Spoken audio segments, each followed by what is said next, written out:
War Memorial Stadium in Hampton. WHCS Cable Channel 5 presents the 24th annual VHSCA All-Star Boys Baseball Game. The East All-Stars versus the West All-Stars.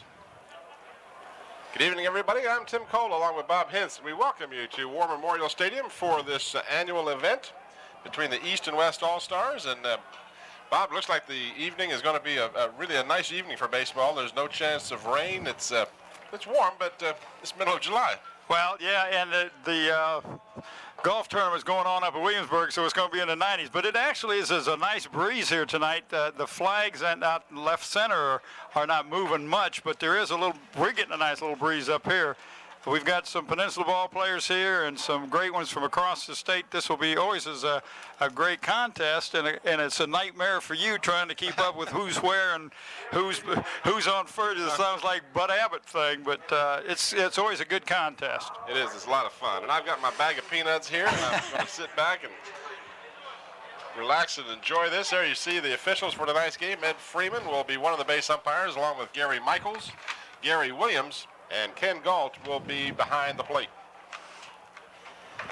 We'll have the starting lineups for you, I think. Well, that was Doug Baggett that is talking to the coaches, the officials, the coach from Tabb High School. You can see him right to the right of the screen there with a big T on the show.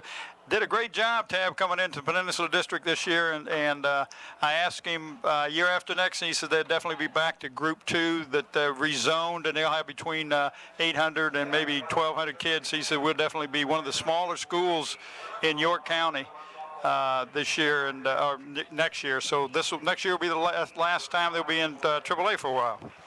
They're, of course, going over the ground rules. There are some cables and some wires that are around and about the field. War Memorial Stadium looks to be in great shape. Oh, doesn't it? The field is in real nice shape, and the grounds crew has done a nice job of taking care of the infield. And, of course, the players will immediately erase the lines in the box. There you see the leadoff batter automatically taking his opportunity to destroy all the efforts. Yeah, well. But that's typical for this type of thing. Well, the West will bat first, Tim. The East is in the field, and we've seen the young man that's on the mound. That's number 22, Derek Champagne from Denby High School. Had a great season. Had an excellent season, not only as a pitcher, but as a batter as well. And was one of the best players on the peninsula here in the Hampton, Newport News area. The leadoff batter for the West will be Robert Kazmarek. He is from Cave Spring High School, and his coach is Roger White. And there we will see the lineups for the West All-Star: Kazmarek, Fouts, Inge, Noto, and Lewis, along with Gouch, Serrano, McGuire, Alley, and Dobson. And they will bat 10 because they use what is called, instead of a DH, it's called an EH extra hitter in all-star contests. And so the fans aren't confused by this. There are not 10 fielders. That's correct. But there are 10 batters. Yeah, if you're not confused now, it won't take long. If we see the starters from for the other group, we'll go ahead and get them. While we're waiting for that, we'll mention that the coaches for the West squad: Dan Greel from Lake Braddock High School, Mike Henry from West Potomac, Owen Shields from Tunstall High, and Larry Wood from Glenvar High School. Those are the coaches for the West. And there you see your East All-Stars: Winter, Yancey, Simpson, Armungda.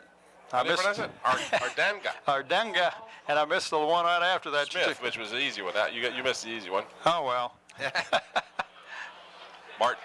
Martin Smith, Martin. And Lindsay, Knuckles, Champagne, Thrift, and Snyder. And the East coaches, as you mentioned: Doug Baggett from Tabb High School, Reggie Donovan from Central Lunenburg, Tim Lowry from Clover Hill High School, and Steve Sheridan from Fluvanna. All right, we're set to go. And as I mentioned, the leadoff batter is Robert Kazmarek. He'll be batting from the left side of the plate. Now, normally, if I remember correctly, Bob, high school games are 7 innings in length. This game, I understand, if I recall, goes 9 innings. I think so. I want to get everybody to make sure they get to play. Kazmarek is from Cave Spring High School and is going to Charleston Southern University. First pitch from Champaign is just a little bit outside for a ball. Crowd still filing in here at War Memorial Stadium. Noticed a couple of buses just unloaded the football squads. And as you're watching this game on Thursday night, we are at Darling Stadium That's correct. doing the football contest. So you should be taping this game and be at the stadium. At least. Base hit up the middle, so Kazmarek starts the game off with a single to left center. And that was a nice, clean, crisp hit. He got all of that one. Yes, he did. And that'll bring up the second batter, number 4, Chad Fouts from Franklin County High School. Now, he's planning to go to Virginia Tech, Tim, and is an honor roll student. As you'll see, a lot of these All-Stars also excel in the classroom. Champaign checks the runner. This one is hit to left field. Left fielder is under the ball and makes the grab for the first out. That is Franklin Yancey playing left field for the East. And one away. And that'll bring up the third batter of the inning. And that is Brandon Inge from Brookville High School. He's not sure where he's going to go to college this year, but he had a great year. First pitch from Champaign is a ball.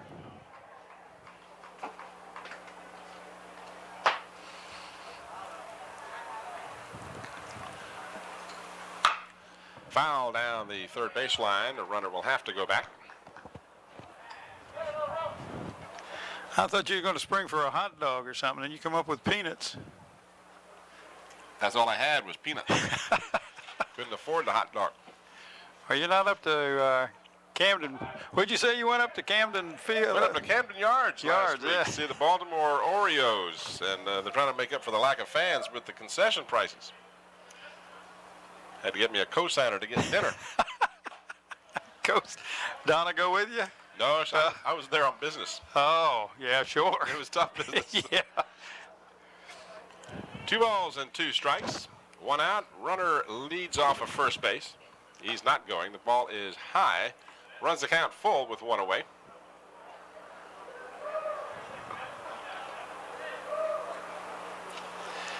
This is the 24th annual All-Star competition, although this is the 49th VHSCA. Oh, nice hit and run, Tim, and the batter hit behind the runner, and that's how come he got to go to the extra base. Great movement. So on the hit and run, the runner, as you mentioned appropriately, Inge is on first base with a single, and because Kazmarek was running on the pitch, he reaches third easily. And that brings up the fourth batter in the inning. And I emphasize the fourth in the inning because we're going to have some unusual situations here. But Victor Noto is the batter from Potomac High School. Going to Winthrop University in the fall.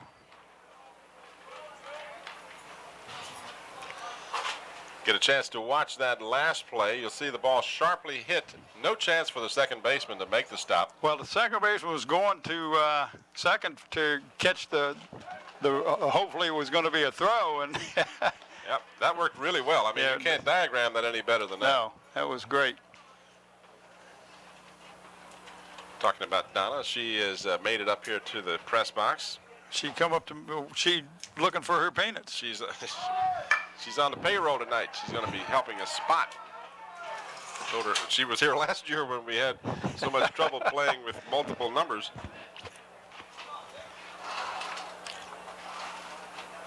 One ball and 2 strikes to the batter, Victor Noto, 6'2", 200-pounder from Potomac. Well, he was on a 2 state championship Little Leagues teams. Quite an accomplishment. Swing and a miss on a high, hard one from Champaign. And that rings up out number 2. So with runners at the corners and 2 away, the batter is number 13, Michael Lewis from Halifax County High School. Lewis batting right-handed. He's going to Longwood College in the fall. He was a winning pitcher and hit in the state semifinals this year. First pitch to Lewis is a high inside for a ball. We'll get to see these young men playing at different positions. Some of them, they'll not only pitch, but they'll play infield, outfield. They move around a lot, so that's why it's always tough on the announcers, because they not necessarily be in that position next time they come out and field. And they may have a different number. Yeah, well, that's true. That's always confusing. First and third, and the call strike. 2 balls and 1 strike. 2 away here in the top half of the first inning. No score. The West All-Stars up to bat with a threat. Runners at the corners. Inside. 3-1 the count. On deck for the West is Barry Ghosh out of Woodbridge High School. Hope I pronounced his name correctly. We don't get a lot of help on the pronunciation, so bear with us. Throw down to second is not in time. Second baseman got knocked down, but and the runner is shaken up. Looks like he might have jammed a finger. So let's be hopeful that that's just a minor infraction. But umpire is calling for somebody to come out and help the young man out. Hopefully it's nothing serious. Hate to happen anytime in an all-star game. Well, we got 2 young men that's on the East squad, Tim, that will not play tonight. We go ahead and let's mention them when we got a chance. Micah Haas broke his hand, and Jacob Anthony got hurt. So those 2 young men will not play. Anthony is from Clover Hill High School, and Haas is from Douglas Freeman High School.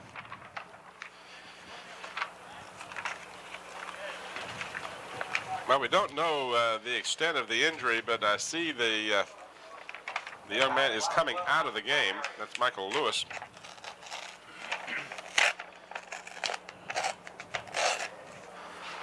I checked that. Lewis is the batter, rather. Excuse me, the batter, the runner, rather, was injured on the play. I'm not sure. He might have jammed a finger, and they may have just popped it back out, but. That's easy to say. That is a painful situation. We have a pinch runner in the ball game now for the West. That is Steve Dye, number 6, who is on center. You see him in your picture. 3-2 the count. Ball hit sharply down the third baseline. Fair ball. Beautiful hit. That'll score 1 run. And a second run comes in, and on first base, Michael Lewis with a 2-run RBI single. That was a great hit just inside the line. The third baseman made a gallant dive for it, but that was a shot. So 2 runs here in the top half of the first inning as the West gets some timely hitting. And, of course, with 2 outs, the runner at second was going on the contact, so he scored easily. This ball hits sharply to right field. Right fielder's backing up and makes the grab for the 3rd out. But before that was made, the West comes up with 2 runs. That's Barry Gouch that hit that from Woodbridge High School. He's going to Virginia Tech. He got a good shot on that, but the right fielder did a good job playing that ball. And he's number 38, Tim, instead of 44. Get a chance to watch the replay here. That's that ball that was the... you can see that the right fielder really has to go back and adjust underneath it. Well, he's working with some sun, too. Yeah. As we picked up the runner at the same time, and we did not see the actual catch. But trust me, he caught it. And that is the 3rd out of the inning. So 2-0 after a half inning. Right, trust me, he caught it. Yeah, that's what our man said. So now we'll move to the bottom half of the first inning. Well, Andy Cook is pitching for the West from George Washington High School. He's going to school right close to us, William and Mary.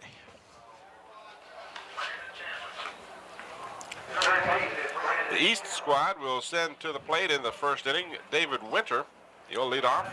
He'll be followed by Franklin Yancey. And the third batter due will be Brad Simpson.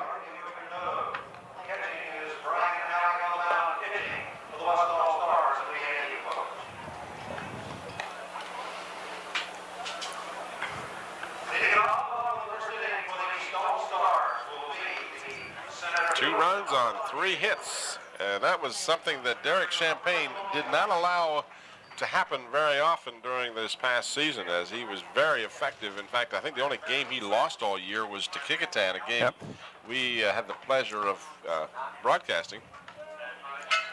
And he didn't play badly in that game, but no, he didn't.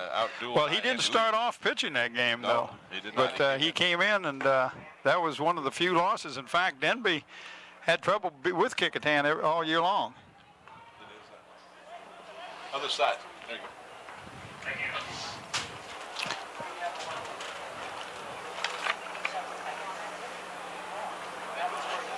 Well, we have apparently a change of another sort here, Bob. Your information has turned out to be incorrect. Well, I'm giving you what the coaches gave me. Oh, I'm not questioning that. But David Winter's supposed to be batting first, and they've got Yancey batting first. Yep. Well, young Mr. Yancey's from Nottoway High School and is going to Virginia Tech.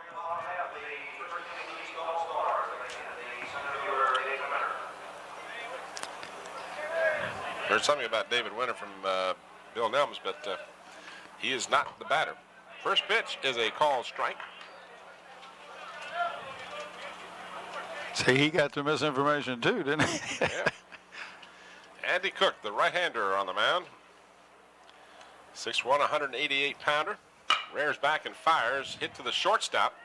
Over quickly. And a first for the first out of the first inning. Well, Andy Cook, good control during the year. And if you can get them to hit it on the ground, you got good deep, because these young men are the best in the state as seniors. Now this is also number 14, and we did not have a 14. We didn't have 2 14s listed for well, that may have been who. Might have been David Winter that led off. Well, let's assume it was David Winter, because that's what I got from the coach. Okay. Now Franklin Yancey is our second batter, and as you mentioned, he's from Nottoway High School. Well, David Winter is from First Colonial, so. Yep. And it looked like a First Colonial uniform. Yeah, it did. Is that the blue and white stripes. So he just had a number change for us here. First of many, I'm sure. Yancey batting from the left side, looks at ball 1. 1-1 the count. 1 away here in the bottom of the first. If you just joined us, you're watching the East-West Virginia High School Coaches Association All-Star Baseball Game. I'm Tim Cole along with Bob Hintz and the Channel 5 crew. And this pitch is just a little outside, I guess. Looked pretty good here. It may have been high. It didn't look like it would got the corner. I don't know. What's my wife signaling to me to do? She wants me to lay down. A bunt, I think. Isn't that the bunt signal? No, can't play it down. Can't bunt till the 6th inning. And that one is a little inside or low.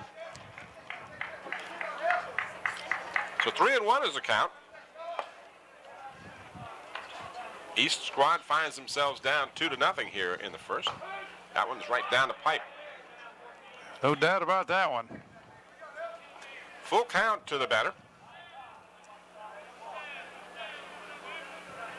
On deck is Brad Simpson.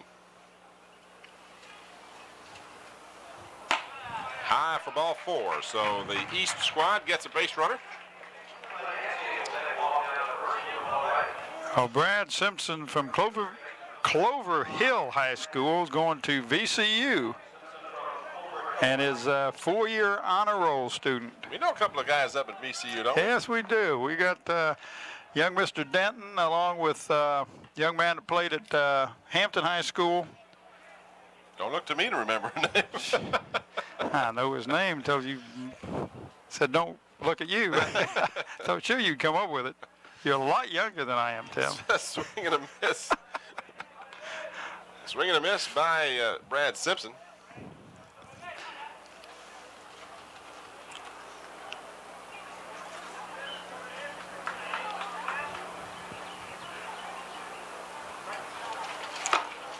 see where Brett Wheeler is going down to, was it Mississippi? Mississippi. Yep. Brett Wheeler, of course, of Kecoughtan High School fame, and did a great job first 2 years at Old Dominion University. But one of the coaches, one of the reasons he went to ODU, the coach left, and that coach went to Mississippi, so he decided he'd go down there too. Out at first on the fielder's choice, they thought about going to second for 2, but the second baseman had a little trouble getting that ball out of his glove. Really did. So the East is able to advance a runner to scoring position, and they'll have now another 25, and this will be Nicholas Ardagna, and I Ardagna or something, yeah. We're not mispronouncing that too badly. He's from West Branch High School. He's going to ODU. West Branch or Western Branch? I'm sorry, Western Branch. I said Western. It is Western Branch. You said West Branch, and I Well, wasn't sure. see, and that tells you where I'm from. My wife was graduated from West Branch High School, and I went to West Liberty. So when I saw her, See? I'm having flashbacks. That's the first thing that happens, Papa. I want you to know. Oh, gee. Thanks, Tim. Oh, man, I'm in trouble now. Can't remember a name. Let me tell you, I've been lamenting over this ever since Monday night, and I want to go on record as correcting a very serious mistake I made when talking with Gannon Baker Monday night. I referred to him as going to Wilmington, Delaware College, and he, of course, went to UNC Wilmington in North Carolina. So my A few miles difference. apologies. I was thinking about Delaware when he said Wilmington, and I don't know why I said that. I knew he went to UNC Wilmington, but in any event, I hope Gannon hears me. Well, I'll tell him to cancel the contract. Pitch is just a little off the plate. 2 balls and 1 strike. 2-1 the count. 2 away. Runner on second. East trying to rally a bit here, down 2-0 here in the first.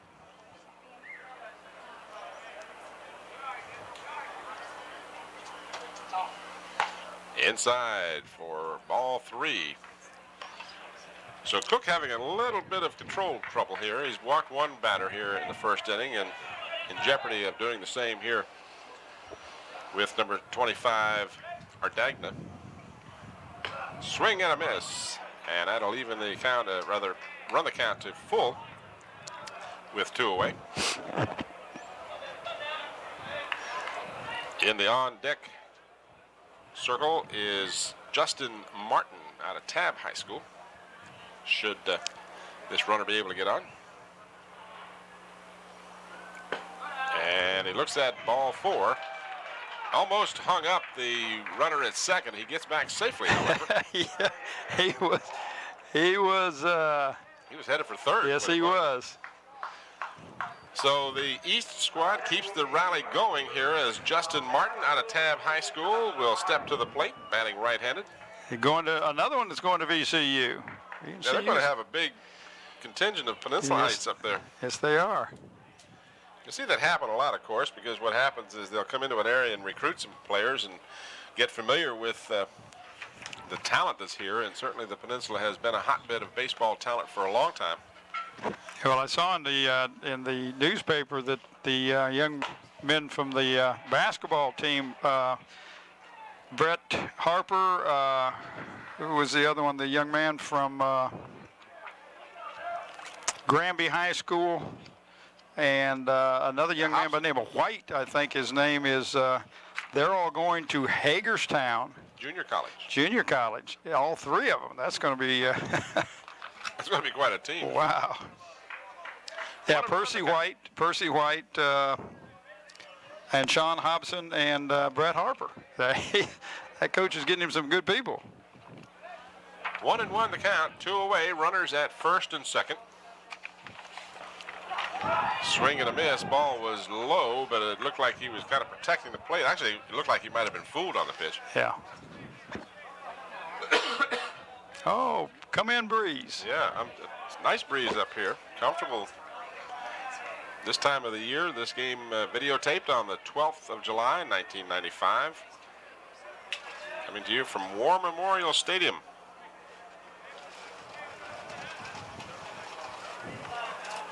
Former home of the Peninsula Pilots, the Peninsula Grays, the Peninsula Expos, had lots of different names. Yeah. Great players came through there. We talked about this last year. Yeah. How many, Johnny Bench was one. I got to see Johnny when he was catching here. probably the most famous player to have played here was Bench. Perhaps, if you go way back, as we talked about, Duke Snyder Yeah. played here back in the 50s. Lou Piniella is another one. Scotty knows him. Gene Tennis, Of course, Scotty remembers all of them because he was here, right? right? Ball hit to the right side. Second baseman has some trouble with it. Over to first. No, they say he was safe. Started to wave him out and then signals safe. And I think that was a good, excellent call. The runner did get there just before the ball did, and of course it was because of the bobble. And it would be an error on the play, but that again keeps the hopes alive here for the East squad. Now the bases are loaded with 2 out. And the batter will be Micah Haas out of Douglas Freeman High School. And another one going to VCU. Damn. Gracious. VCU getting a whole team from these All-Stars. You know, I mean, that's what I love to see. I like to see the kids from Virginia stay in the state and, Yeah. and do a good thing for the local colleges. So VCU loading up with All-Stars here. Bases are loaded with 2 out. East down 2-0 here in the bottom of the first. Check swing, but it's a call strike. My wife couldn't believe it when I got home the other night, how late we got home from that basketball team. I said, well, you go in overtime, and the second game doesn't start until an hour later, and then they're playing 20-minute halves. It goes a little longer. I was going to say, I was home at 10:30. I don't know what you told Ruth. But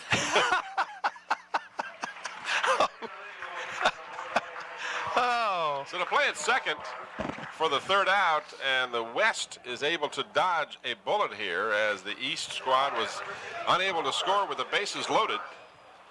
And we will move to the top of the second. And Derek Champagne will continue to be the pitcher for the East squad. Did you tell Donna you was home at 10:30? She knows what time I got home. Well, no 10:30. Nah, we're talking midnight here. I was, and we watched that last hit to the second baseman. We got the force out. Here we go. Oh no, this is the bobble. You can see that was a good call.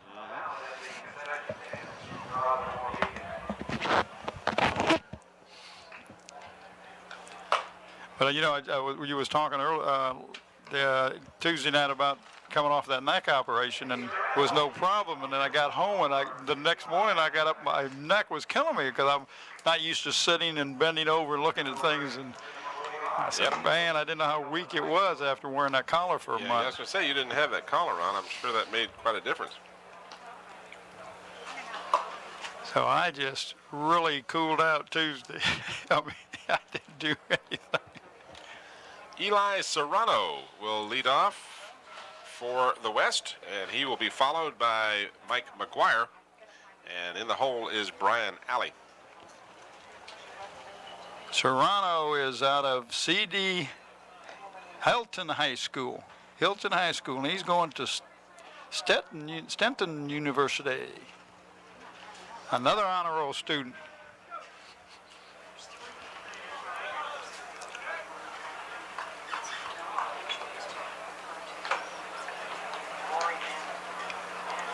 Right-hander Champagne delivers, and the first pitch is a call strike.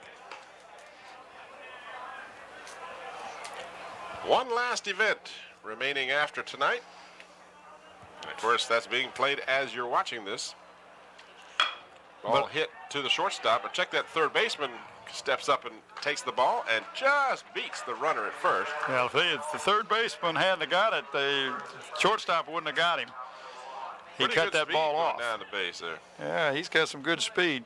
Well, also being played tonight while this is going on is the soccer match over at Darling Stadium.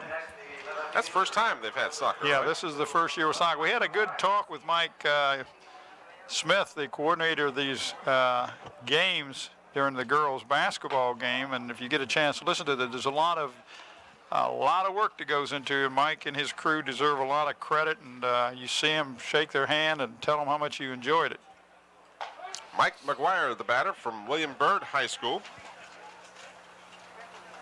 Where's Mike going? It doesn't say. I knew you was going to ask. He doesn't know where he's going. I could almost say VCU and be close You to could it. just about. Shortstop mishandles the ball, and the runner will be safe on the error. So Brad Knuckles having difficulty coming up with the ball. So the West has a base runner with one away, and this will bring up number 3, Brian Alley, out of Field-Day Collinsville High School. Field-Dale Collinsville. I don't know where that is. Out west. Okay. And I wouldn't know where out west, but he doesn't know where he's going to school this year yet either. And understand that when it says undecided here, they may have already made a decision, Sure. and we just don't know about it because these have been printed up before they made the decision. Okay, that school is around Martinsville. Our ever-present Scotty Bowers lets us know he knows where all these places are. Popped up on the right side. First baseman is underneath it and makes the grab for out number 2. That is Adam Thrift, I believe.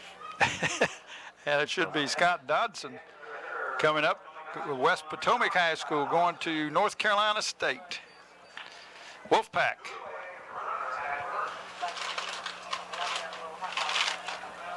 Oh, peanuts. Yeah, I'll take a couple of peanuts.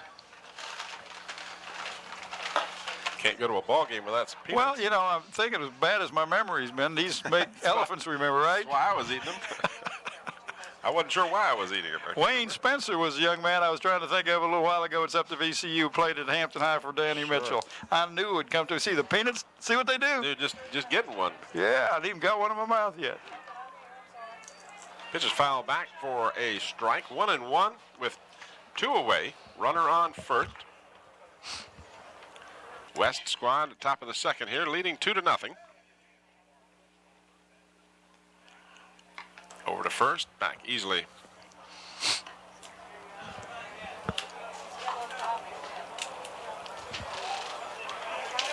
Champagne checks the runner. Ball is hit to left center. That one's going to drop in for a base hit. And the runner at first will go all the way to third. With 2 away, of course, he was running on the contact.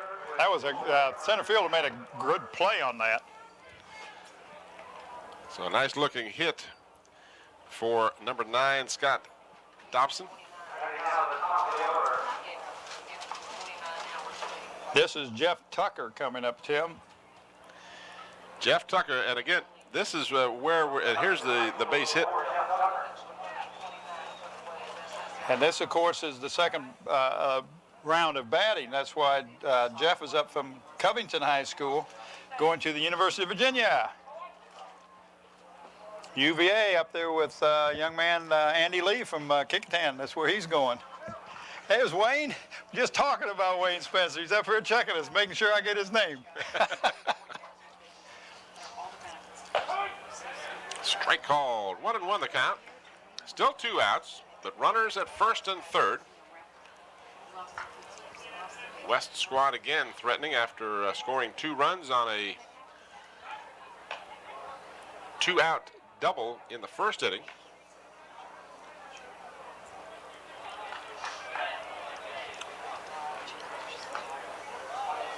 Jeff Tucker, the batter. He pops it up on the right side. This will be a tough chance for the first baseman. Oh, He makes nice a play. nice play to end the inning. That's a tough catch, running with your back to the ball and then have to find it. That was excellent. Adam Thrift makes a nice play to stop the rally by the West.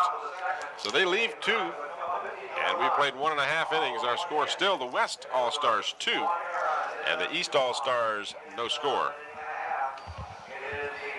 We get a chance to watch this last play here. You watch Thrift with contact, immediately running away from the ball. I mean, that is just a tough play. And Thrift made an excellent grab to end the inning. Just to find the ball was a chore in itself. We got a new pitcher now, 17 for the No, he West. Is the same one. He's Okay. the same one. I just, yep. Just checking, see if I was paying attention. Checking you out. Checking me, see if I was watching. I have to figure out who our next batter is for the East squad here. I believe the last batter that we had. Should be Knuckles coming up, I believe. Yep, I believe you're absolutely correct. Brad Knuckles out of Goochland High School will lead off. He will be followed by Derek Champagne out of Denby. And then the number 9 batter, the first baseman who made the nice grab a few moments ago, Adam Thrift. All right, Knuckles is Goochland High School, as you said. He's also going to UVA.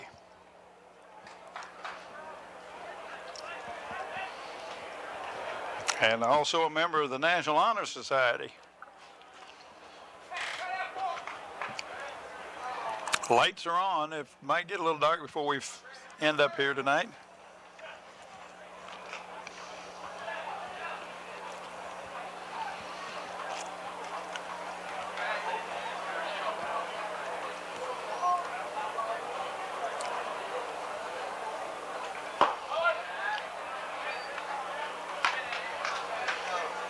Brad Knuckles takes the first pitch for a ball. On the mound for the West, Andy Cook, who started the game.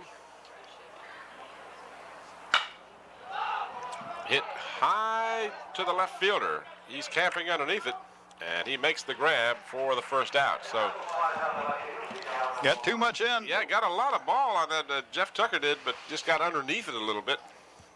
Young Mr. Not Tucker, but Knuckles, rather. Knuckles, yeah. Derek Champagne, of course, people from the Peninsula remember him at Denby High School. He's going to Mississippi State. Mississippi State. Here's that last play.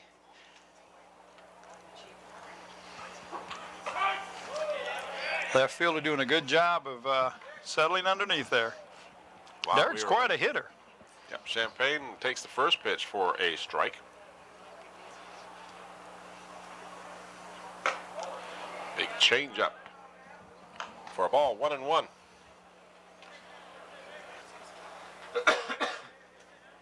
Wish we had some batting averages to give the fans, but unfortunately we are not able to compile the statistics we'd like to have. Ball was in the dirt, but Champagne is ruled to have swung at the ball. And he's not complaining about the call. He knows better than to complain. Yeah, I mean, you know. Yeah, if I'm playing here, you know, when I get a picture, he may remember what I said. Fouled back.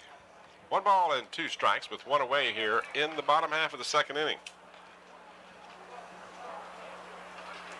Yeah.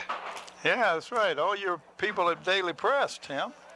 Well, my main man, Mike Keach, is here tonight. I saw him downstairs a little earlier. He didn't give you any batting averages, huh? Well, he could probably give me Champagne's average, but that's about it.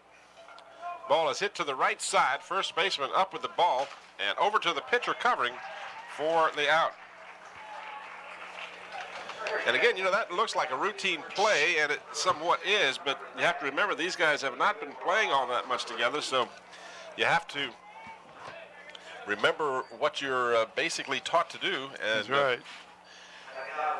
Well, this is Adam Thrift. This is the young man who made the nice play down at first base. Out of Rappahannock High School. Not sure where he's going to go to school yet, or as far as we know, he doesn't know.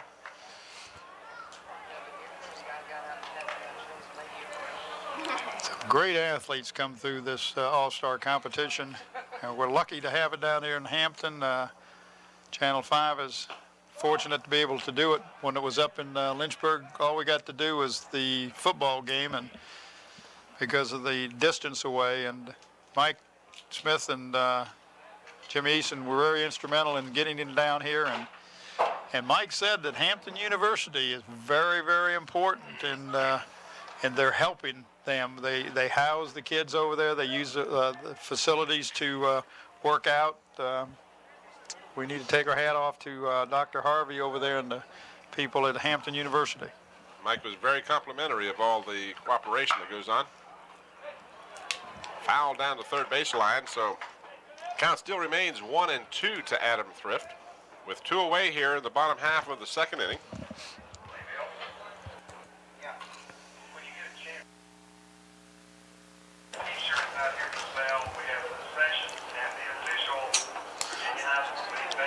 That was a quick breaker. That was one of those short arm pitches. That one hit about 6 feet in front of home plate.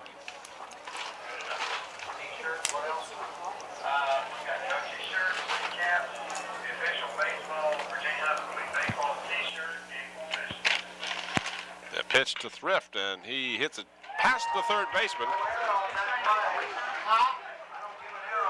He's going to second. And the official score is going to rule that a base hit. The crowd goes, ooh, I heard the crowd is getting restless. You think they might get mean? I'll tell you, that's a tough play. You know, third really base is. is one of the most difficult positions to play. That ball was hit sharply, and it just didn't come up for him. So the East has a runner at second with 2 out. And the batter is number 12, John Snyder, out of Cortland High School.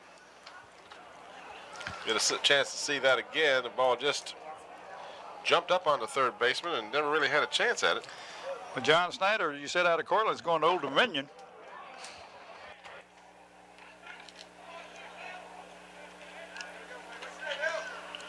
One and one, the count to Mr. Snyder. Adam Thrift takes his lead off a second. He's going to major in computer science, and that's my youngest son got his degree in computer science from Old Dominion. Good program over there.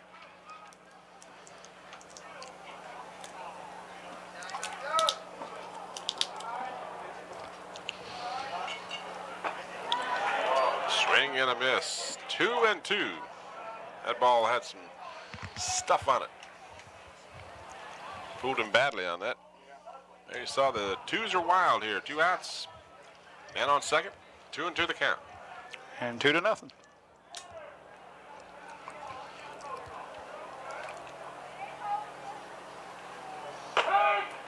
Oh, that ball looked to be about a foot outside. So a little help from the man in blue on that one. If I was asked my opinion, that ball looked to be just a little bit outside. But nonetheless, strikeout is registered for Andy Cook, and that is the end of the second inning. And the West once again dodges a bullet. The East left the bases loaded in the first inning, and they also went down with a man on second here in the second. 4 left on base so far for the East.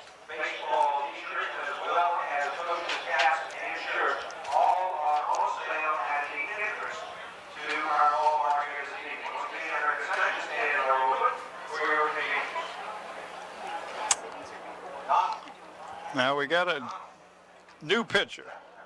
Yes, number 16 for the West is pitching, and I don't have a 16. Well, for the East, I'm sorry. So he's for the East. And that should be Chris Elmore. He's pitcher first baseman. Out of Green Run High School, the Stallions. Green Run, the state champions. Yes. Left-hander. Sure he had more than a small part to do in their success? I would think so.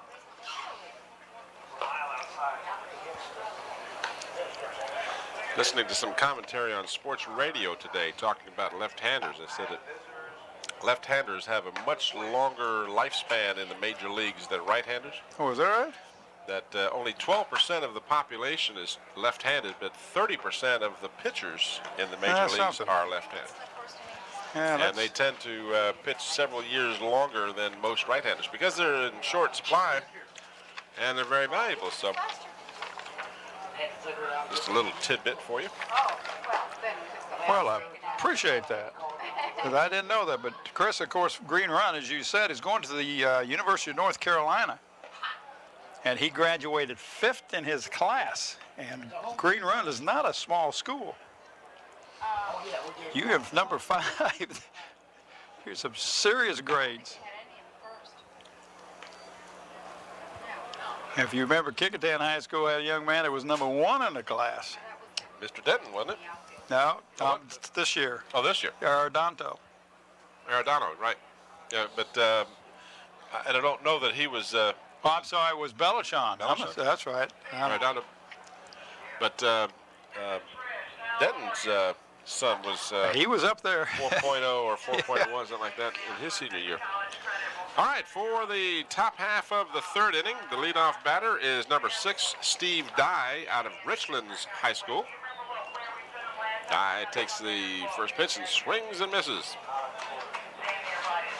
He's not sure where he's going to school, but he wants to become a physical therapist. I guess we should change what we're saying about not sure, but just to saying that we don't know where they've decided, because your point's real valid. Yeah. They may have long decided since this program was printed, and in any event, the count 1 ball and 2 strikes to Steve Dye. Is Steve Dye at the plate? Yes, sir. Huh? Yeah. Dye hits it off the end of the bat, and he'll get a safe arrival at first base. The pitcher, Elmore, couldn't come up with that ball. Now, that's one of those times with that kind of a low, slow grounder, you might want to grab that with your bare hand, but being left-handed kind of messed him up that time. Not that he was left-handed, but where the ball and being able to pick it up was. Tough play. It really was. We got here number 23. This That would be Javier Lopez, out of Robinson High School. He takes the first pitch, a call strike. another young man going to VCU. I'm sorry, going to University of Virginia. I don't have a clue as to what's going on. Never mind, just announce. What am I supposed to put in the darn book? They're going backwards through the lineup. Write that down. This guy has been up. Hey, Bill, what did everybody will bat. Bill Nelms is really getting upset. He can't figure out what's going on, but that's all right. He didn't know what was going on before he got here. Well, we saw that last year. I came in here and tried to keep score and tried to do this the way And tried to help Bill Nelms, right? And Bill just wouldn't listen. No, Bill, by the way, Bill does a great job. He really does. Does a lot of the announcing in the area for basketball and football and baseball. They're just going right But, down the course. This was supposed to be the next guy up. You're going up through the lineup backwards. No, you're trying to put some logic to this. There's no logic.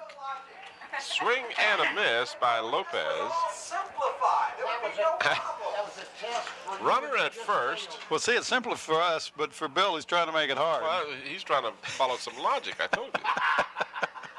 3-2 the count. Runner on first with nobody out here in the top half of the third inning. West squad leading 2-0. Swing and a miss as Elmore gets Lopez to chase a pitch just off the plate. That was a pitcher's pitch. Was not going to make contact with that, more than likely. And that's Andy Cook Andy Cook. Tell him it's Andy Cook, will you? from G.W. Danville High School. He was the starting pitcher for the West It's easy for me, Bill. I got him right here. and has had a shutout for the first 2 innings. And is going to, Oh, almost got it. Whoa. That was a nice pickup. man, that was a by nice Elmore. move, wasn't it? He's going to William & Mary. I tell you, it impresses me that these young men are staying in the state for the most part. This young man also an honor graduate. Yeah, you know, you don't get to go to William & Mary just on your looks, or UVA. That's right. Some of these other schools, VCU certainly is a good school. Old Dominion University. Swing and a miss. 1-1. That the was a count. nice pitch. Jammed him, but it was right on the corner. Looked like it was going to be outside, broke right in. Beautiful pitch. See why this young man had a great year over at Stallion Country. Foul back out of play. So 1 ball and 2 strikes, the count, 1 away, runner on first.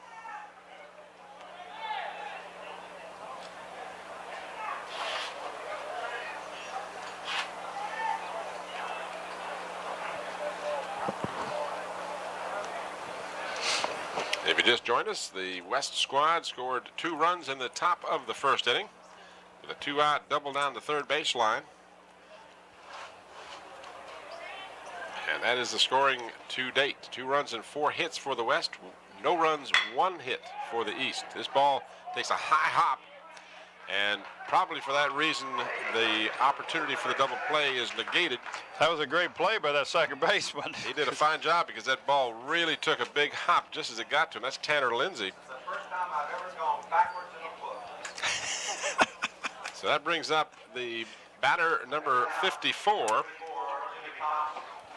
And that is Jim Thomas out of Fairfax High School. 6'4", 235-pounder. The young man is good size, Tim. Also was on the 1995 regional championship in football. Doesn't surprise me. 6'4", 235. He is a hoss. Batting from the left side of the plate, takes the first pitch for a ball. 2 away, runner on first. 1 ball, no strikes to count. Talking about big, did you happen to watch any of the All-Star game last night, the Major League All-Stars? No, I didn't. I was Well, the Big, busy, so the Big Hurt, I didn't watch much of it, but the Big Hurt, Frank Thomas, who is a mammoth individual, hit a home run that if there had not been a stand in the way, it would probably still be going. I mean, he singed that ball. It was unbelievable. almost knocked the cover off. Huh? It was a line drive to the, not the upper deck, but the middle deck. It was still rising when it was into one of those. It's amazing how far they can hit that ball in it. Arlington Stadium super boxes. But he is some kind of strong. This one has popped up. Pitcher's The pitcher calling for it, and he makes the grab for the 3rd out. So the West squad goes rather quietly. They did have a runner. That runner making the way to the base on, I guess you could call it an error. I guess that was really a hit. They've ruled it a hit on the play by the pitcher who couldn't come up with that ball. Well, we look like we got Lopez pitching now for the West, Tim. Yeah, I believe that's who it is. Javier Lopez out of Robinson High School will take the mound for the bottom half of the 3rd inning.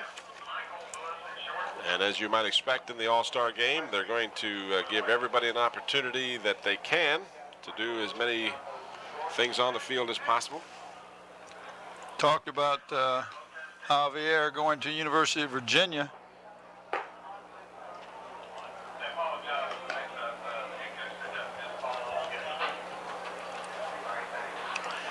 A lot of these young men staying in the state, as you said. It's nice to see. Okay,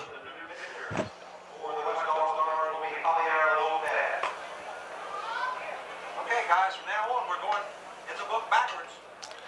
So I believe the leadoff batter will be Jason Hughes, and I use the word believe to echo Mr. Nelm's dilemma here. Maybe not. Could be. Well, could be most anyone, but I think, yeah, Jason Hughes, number 16. Number 16, yeah, Jason Hughes. He is swinging a bat, and then he'll be followed by Matt May. And if we get this according to schedule, that'll put Hank Morgan out of Hampton High School in the hole. Well, Jason Hughes out of New Kent High School, going to Christopher Newport.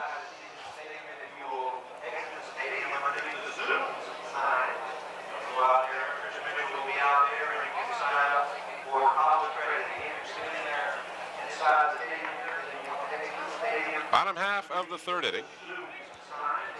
2-0 in favor of the West. You're watching the East-West All-Star game of the Virginia High School Coaches Association. 24th annual competition. As I mentioned, they've been meeting 49 years, have the coaches. And of course, they implemented the various sports along the way, and the most recent is the soccer this year. Last year, volleyball came on for the first time. First pitch is a called strike. Another left-hander out there, as you mentioned, Javier Lopez. Big left-hander out of Robinson High School, up northern Virginia. Pitch is high and outside for a ball. 1-1 the count.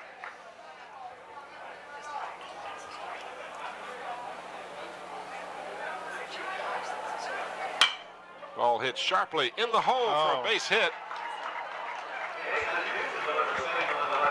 So the East again has a base runner. Third consecutive inning they've had someone on the bases. And that'll bring up number 18, Matt May, out of Broadway High School.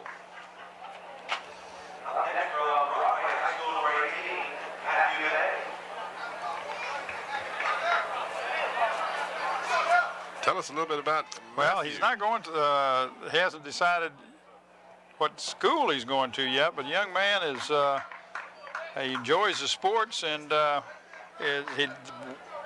moment he remembers most is winning the Valley District Baseball Tournament '94.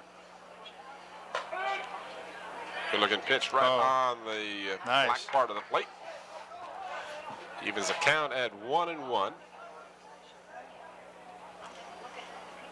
Jason Hughes, the runner at first. This was a little bit outside. 2 balls and 1 strike.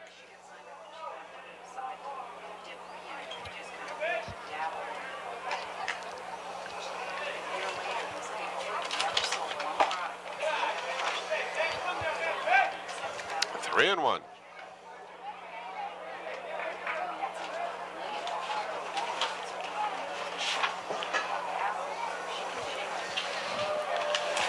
Last year's contest was won by the Eastern squad, 8-4.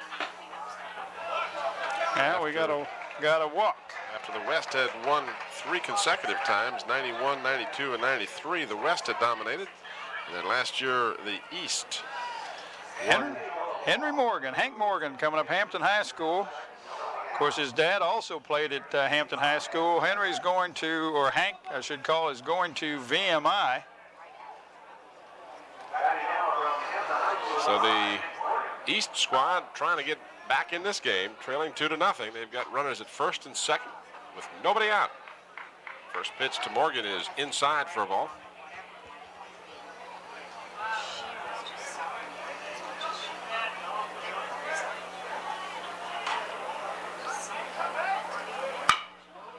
A dribbler up the middle, stepping on second for the first out. Over to first, not in time. So the force at second leaves runners at the corners with 1 away. Morgan reaches first on a fielder's choice. Should pick up Travis Knight, if I'm right here, and he out of William Monroe High School. Another honor roll student, Tim. You're familiar with that. You had a young man that was an honor roll student at Ferguson High School.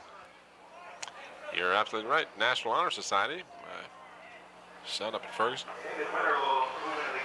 So we'll have a substitute runner as Winter will move over at third base, replacing Jason Hughes. And again, the substitution very liberal during this game. We saw last year where players were brought in and out at various times after they had been taken out of the lineup. So, well, it looks like Yancey is the young man that's on running now. they announced him as Winters. He's number 14, who actually we had him as number 1. 16. He was our leadoff man. That's David Winter. Okay, that's right. He's got number 14 out. That's right. First Colonial. Who's on first?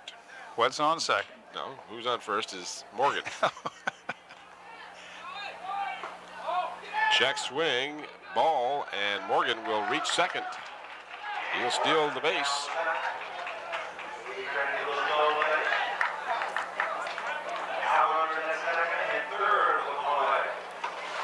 Umpire has indicated as 1-1. It should be 2 balls and 1 strike, I thought.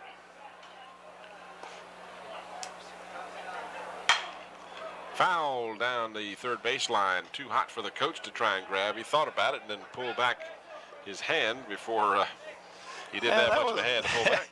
That thing would have, that was a line shot down there. Try to catch that without a glove.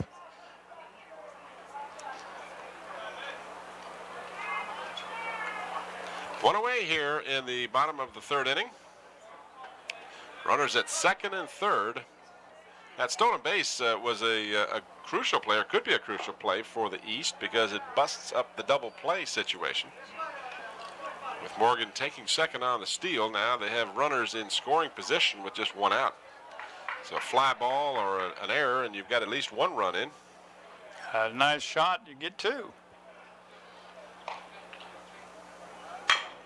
This one is hit just fair and stepping on the bag. And they say, no, he's safe at first. So that was not a forced play. So he had to tag the runner at third, which he did. He caught the runner leading off on the ball. So that was a nice heads-up play by the third baseman to Really make was. the grab.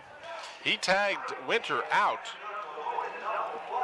And then Morgan very alertly on the throw over to first, which was not in time. Morgan advances to third. So the batter reaches on a fielder's choice. He's at first base. Morgan is at third. Here's the replay. You're going to see this was nice grab by the third baseman. He's going to tag Winter out and then throw over to first. Took him a little time to get the ball out of his glove, or he might have gotten the runner at first, but he didn't by a hair.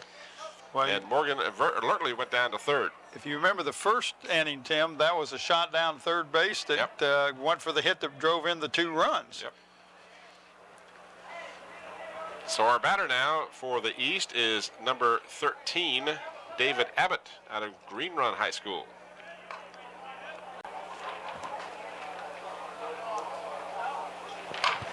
Had a little quick tape change there. We're back. Didn't miss anything. 1-1 the count. Runners at the corners. 2 outs. And a call strike 2 on the batter. That's David Abbott out of Green Run.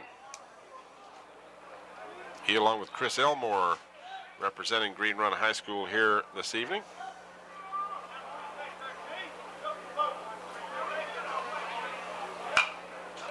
Foul back.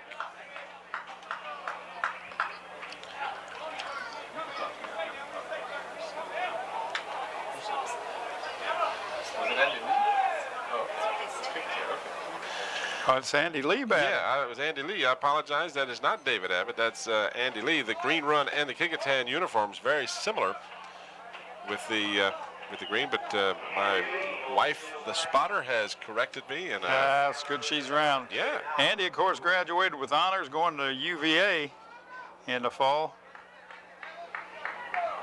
So from this distance, the uniform is very similar. In fact, same color scheme in general, but glad we caught that and appreciate the wife bringing it to my attention. Andy Lee, and he looks at, almost swung at a pitch that was outside. Held up. 3-2 the count. So with 2 away, runners at second and third. The East squad stranded 3 in the first inning. They left a pair in the second. And right now, Lopez anxious to get out of this inning. Hit sharply down the first baseline. Took a bad hop. The first baseman over in time for the third out. So a good play by the first baseman over there for the West squad. That's number 54, Jim Thomas. Yes. The ball was breaking away from him. He had to kind of dive for that ball and then had some difficulty getting up, but was able to throw over to the pitcher covering. 7 people you left on base in 3 innings. Actually 6. I correct myself. They had 3 left on the first, 1 in the second. Well, I thought And they had 2 in the second. yeah, Just one. I corrected myself after that. But in any event, the East squad has stranded at least 6. And they have yet to score, although they've certainly had the opportunities. So the East will again send Green Run Stallion pitcher Chris Elmore out there. And before long, I have a feeling we'll see another green-clad pitcher who we misidentified a few moments ago, Andy Lee, will be out there for Kecoughtan before this night is over. We've played 3 full innings now. The West has 2 runs on 4 hits. The East, no runs on 2 hits and 1 error.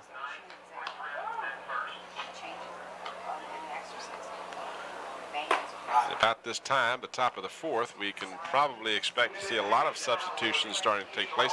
Although the coaches have stuck to their guns, they decided to go through the batting order. Yeah. Just everybody gets to hit before anyone else gets a second chance. Yeah, and this should be Jason Berry. Jason Berry, number 8 out of Magna Vista High School.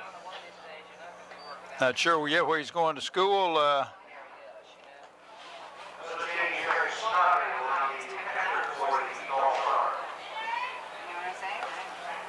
Eric Snoddy is the catcher now for the East All-Stars, as we are informed by our buddy Bill Nelms.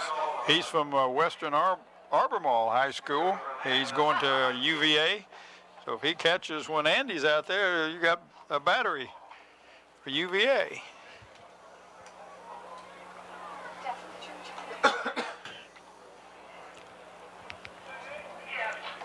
Elmore winds and delivers for a ball. 2 balls and no strikes.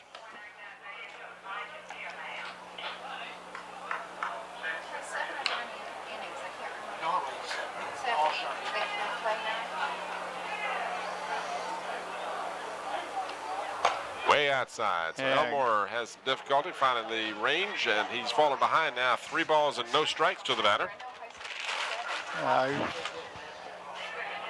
Probably going for a breaking ball. It looked like it got away from him. And he gets this one in the strike zone. 3-1 the count. 2-0 in favor of the West here in the top half of the 4th inning. Swing and a miss. So quickly after falling behind 3-0, Elmore comes back with 2 consecutive strikes, and the count is full.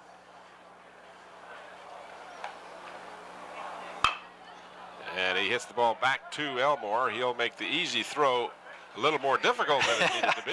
And you know that happens a lot. Oh, You know yeah. you got plenty of time, and you don't throw it natural. You try to throw it you try to aim it sometimes. Try to be too nonchalant, I Yeah. think, is what happens. And that time, good play by the first baseman to recover. And it'll bring up for the West squad, number 19. This is David Henniger out of Patrick Henry High School. First pitch to Henniger is high for a ball. 1 away here in the top half of the 4th inning. Nobody on for the West. That one's on the corner for a call strike.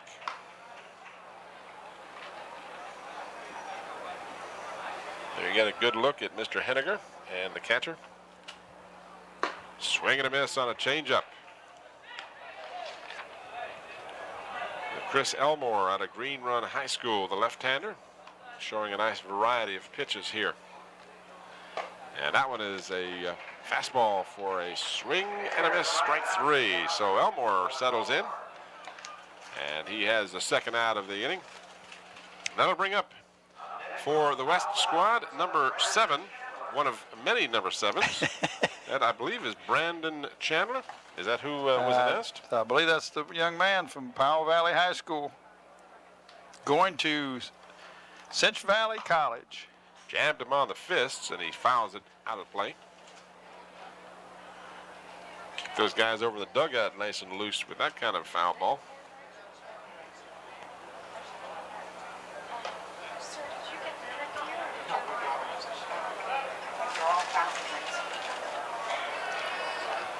Nobody on, 2 out here in the top of the 4th inning.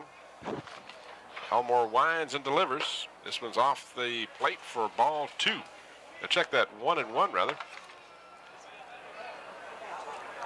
The batter, Brandon Chandler out of Powell Valley High School, 5'11", 165-pounder.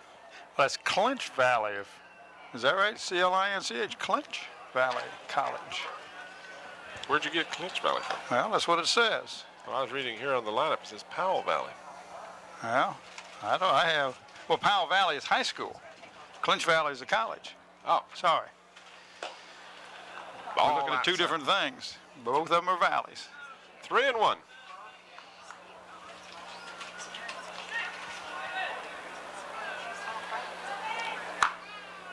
And ball 4. So the West will have a base runner with Chandler running down to first base. And here's the other number 7. So if you think 1-7 was confusing enough, now we get Jason Austin. And a lot of left-handed batters. Now, I don't know whether they're left-handed naturally or switch hitters, but both teams have had a fair amount of left-handed batters. Yeah. He's from Everton High School, is going to Virginia Intermont. Pitch was a little off the plate, but it was a called strike. If I can be so bold. You can be, because I'm not going to tell on you. Yep. I'll probably forget before I get down there anyway.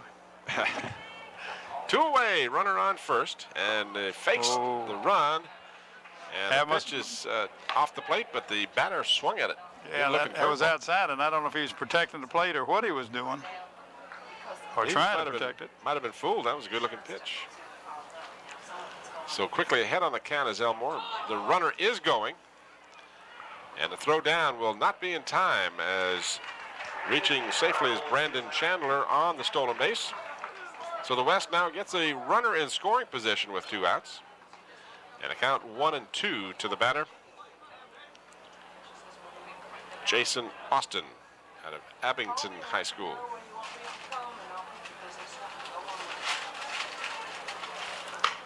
He reaches out and bats that ball foul down the third baseline.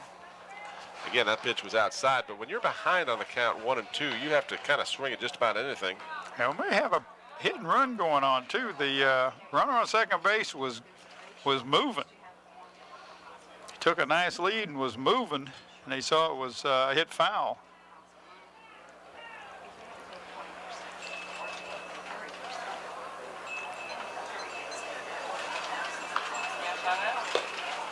Off the plate.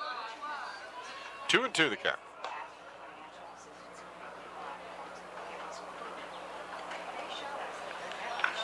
Peter Buckland is on deck for the West, if I'm to believe the lineup.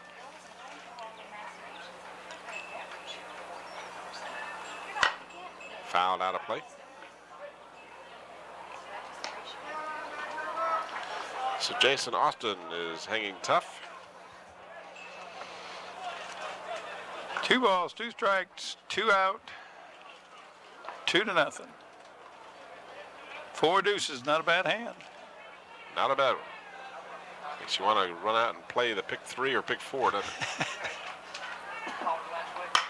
This one hit softly up the middle, perfectly placed. Just went with a pitch, and there's going to be a play at home, and he is out.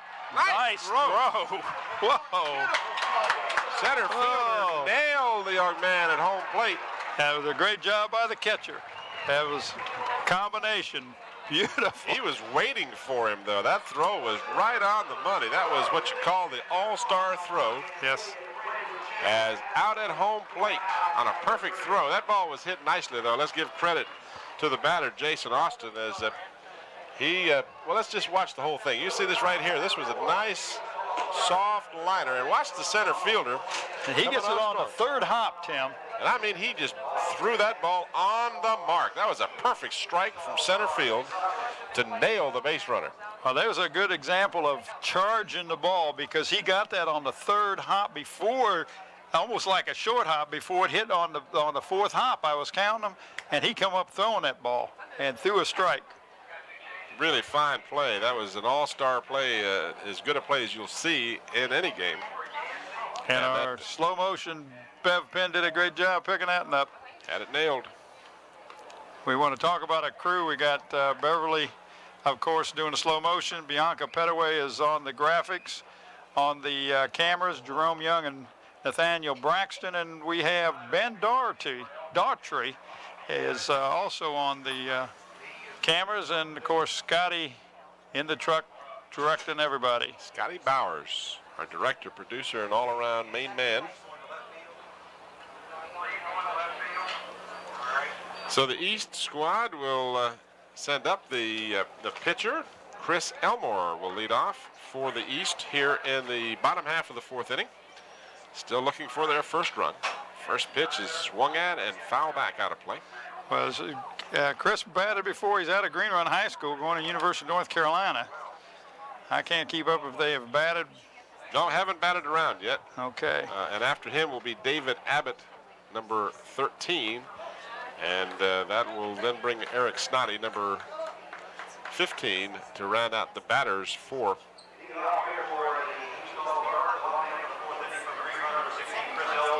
the East. Elmore hits it up the middle, second baseman over, and just in time on a nice play to nail Elmore at first. See some great plays. David Abbott, you said, is up next from David Green Run. Abbott from Green Run High School. Yep, the teammate of the leadoff batter, Chris Elmore, followed by Abbott. David is a member of the National Honor Society. On deck is Eric Snoddy, S-N-O-D-D-Y, out of West Albemarle.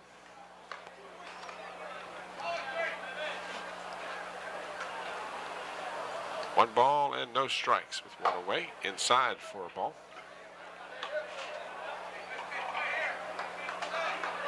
Bottom half of the fourth inning, 2-0. The runs coming in the top of the first inning for the West. Swing and a miss on a changeup. 2-out double scored the 2 runs for the West. Inside, ball 3.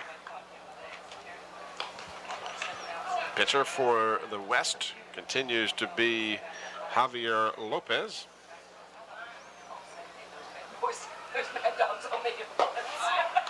And ball 4 to the batter, David Abbott. So the East continues to put runners on the bases. Well, Eric Snoddy, or however you pronounce it, Western Albemarle High School. Another young man going to UVA. He says his greatest moment was accepting and signing a baseball scholarship to go to UVA. That's quite an accomplishment, and of course I know everybody's proud, and his parents and saved us a lot of money. You bet. 1 out here in the bottom of the fourth. Runner on first. Another quick throw over, back easily. David Abbott is the base runner.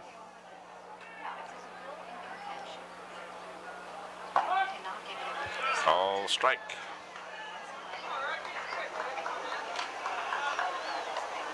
On deck is the leadoff batter, David Winter.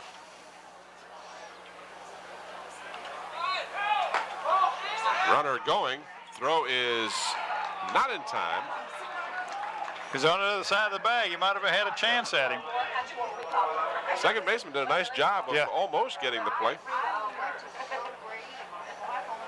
Low throw, came up with it. Nice try on it. 1-1 the count. You see, the ball was there in time if it'd been on the correct side of the bag. That was close as it was. Yep. Just inside and a little low. 2 balls and 1 strike. Again, the East, every inning has had runners at least on second. Most times they've had runners on third. This one is inside as well. So we're at 3-1.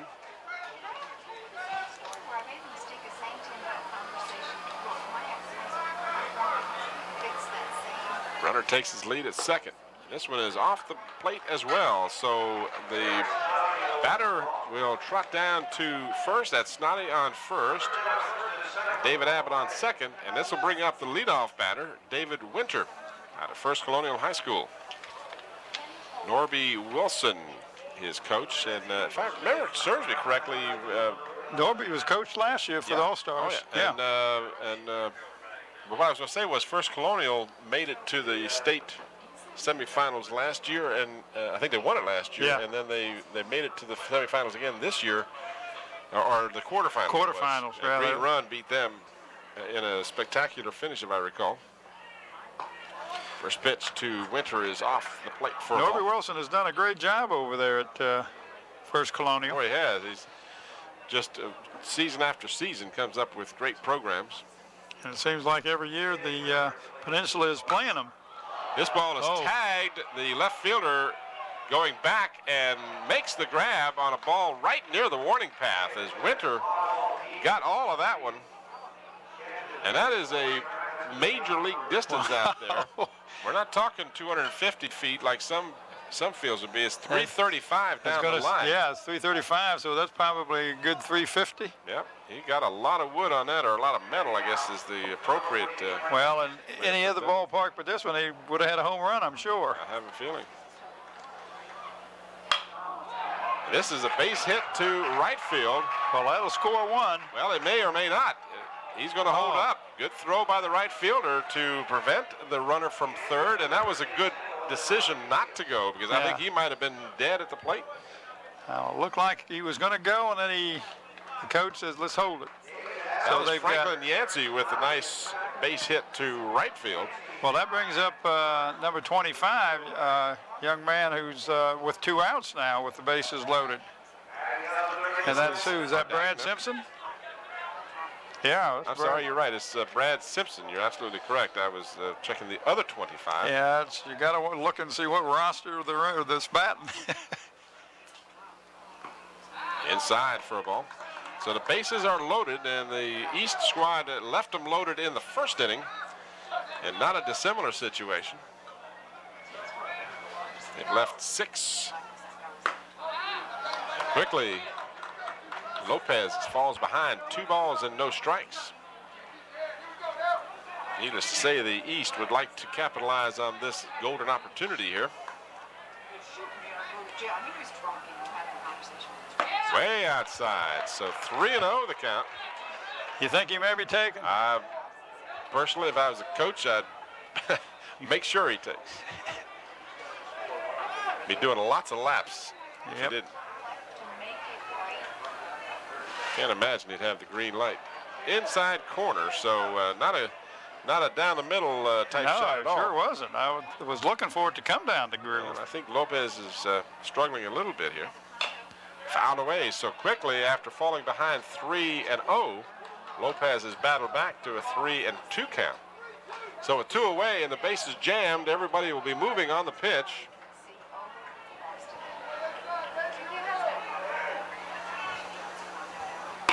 And a swing and a miss. So Lopez, after going behind 3-0, blew one by him. High, hard one. Yes, it was. Big smoke.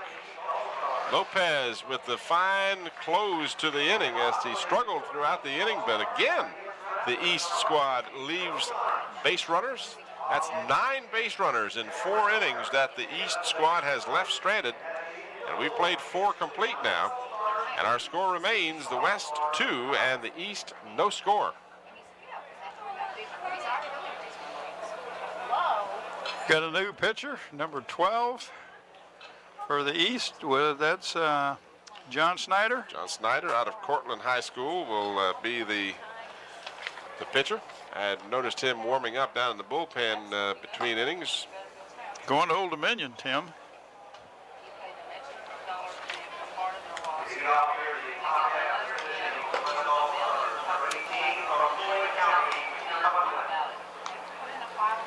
So Peter Buckland will be the leadoff batter for the West here in the top of the 5th.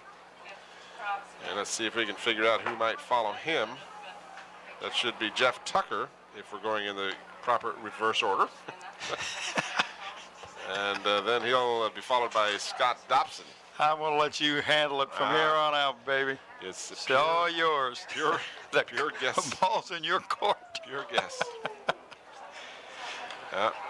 Well, it's a little tough here. They wear their high school uniforms when you're playing with the basketball. Of course, they've got uniforms for the basketball and they got jerseys for the football. So it's easier to keep up with the kids because of the numbers. But when you have them here, if you look at the uniforms, it doesn't have the high school. May have their mascot name on it. If we don't know who the Wildcats are from wherever. Well, I found through trying less, I'm doing more because I just gave up after last year of trying to keep up with this. But they've done a nice job of keeping them in this. So I like this idea of everybody batting And just right on through it is. It's better than putting them in. And that way, and I was talking to the West coach, and he says it's so much easier that way. You don't end up forgetting a kid or anything. He says this way everybody gets to bat. And then after we've got them batted, he says maybe about the 6th inning maybe we'll bunt. 1 ball and no strikes here in the top half of the 5th inning. To the leadoff batter. He hits it sharply on the right side, and batting the ball down is the shortstop, but no chance to, the second baseman rather, but no chance to make the play.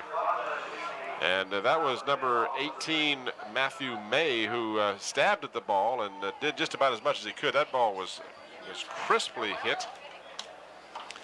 And that'll bring up, well, let's see. It looks like they're going to bring up the leadoff batter now. Yeah, That'll it's be Robert Kazmarek. Right, from Cave Springs. And he led off the game with a base hit. He also scored in the top of the first inning, one of the 2 runs the West has scored. So the West now with a runner on first and nobody out. Robert Kazmarek. Here's a good shot of Robert.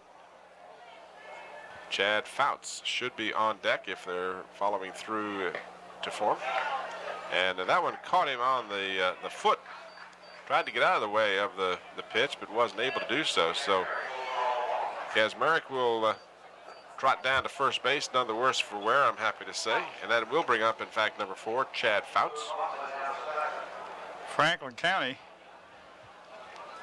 So the West now with a definite threat, 2 men on, nobody out. Top half of the 5th inning. We'll be going 9 for this All-Star contest.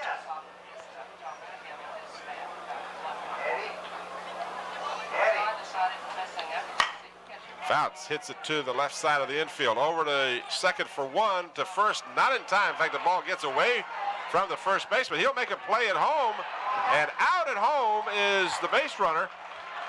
That was a great throw. Got a nice friendly bounce off of the fence back to the first baseman. I'm impressed with that catcher, though. He is down, and you're not getting through him. Well, you know, and that's a perfect example of playing the ball perfectly off of the fence and knowing where to go with it. He didn't even hesitate. And that's Eric Snoddy, the catcher. A great job out of West Albemarle High School. Guy that just hit. Snoddy. No, the batter just now was Fouts. Oh, the young man who hit the ball who was out at first is Fouts. Okay. So the double play gets the East squad out of a bit of a jam. And this brings up the pitcher, Javier Lopez. And they've gone right off of the chart as far as any sequence of batting here. I want you to know that right now. They just gave it up. I had them going in order, and now Lopez, who was number 19 in the batting order. Well, they're not reversing it or anything, so we don't know what's going on. Second base.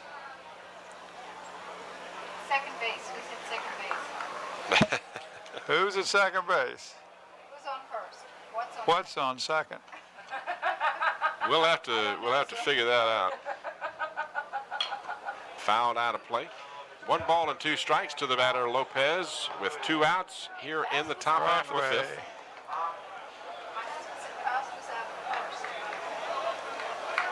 Broadway. The young man that's on first is Matthew May, or on second is Matthew May. Matthew May. Yes. He just walked in off the street. Is that Matthew May or May not? Right? Matthew may or may not.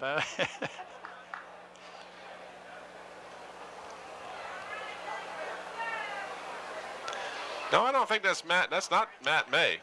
Tim, that's Broadway on his jersey. Yeah, it can't be Matt May because the West is at bat, and Well- Matt May plays for the East. And he's out on second base. The second baseman. Oh, you want the runner? Yeah, Ah, the runner. well, he's an Eagle.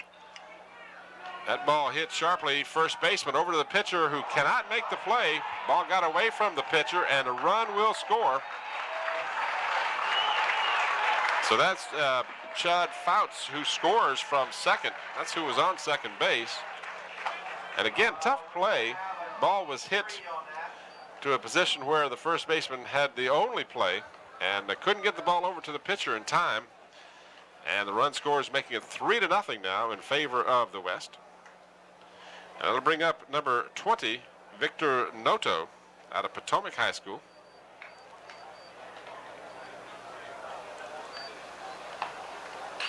Still 2 outs, runner on first.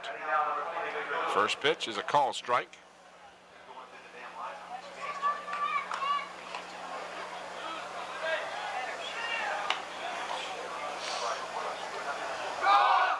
Runner is going. Catcher did a good job to stop the ball. It was in the dirt, but had no chance to make a play at second.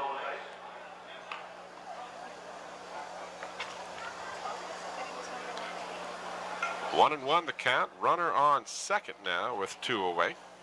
1 run across for the West, and they lead 3-0. West has 3 runs, 6 hits, and 1 error. Ball hits sharply again to the first baseman. This time he will make the play unassisted for the 3rd out. So the West does get 1 run across. That occurred on the mishandling of the sharp grounder to the first baseman. And the West, after 4.5 innings, leads 3-0. We will move to the bottom half of the 5th inning. Hope the fans are enjoying our all-star coverage here. Of course, if you missed it, we are sad to tell you that you missed some excellent basketball from Monday night when the girls' Western squad won in overtime, and the boys' Eastern squad handled the West in the 2nd game of the evening. Well, they trailed almost the whole first half. The boys did come back the second half and put it together. And led by Brett Harper, who was voted the East MVP in the boys' game Monday night at the Hampton Coliseum. I ran into Brett after the game, and I said they made the wrong person player of the game, and he gave me a kind of funny look, and I said, yeah, it should have been coach on the floor on all 4. Should have been Brett's Revis high school Conrad. coach, Revis Conrad. He really got that team thinking to win. Did a great job. It's too bad we didn't get a shot of that. I tell you, it would have been a sight. There was Coach Revis Conrad of Kecoughtan on all 4s, screaming instructions to his East squad, and they responded as they should have. Well, and it just really turned it around.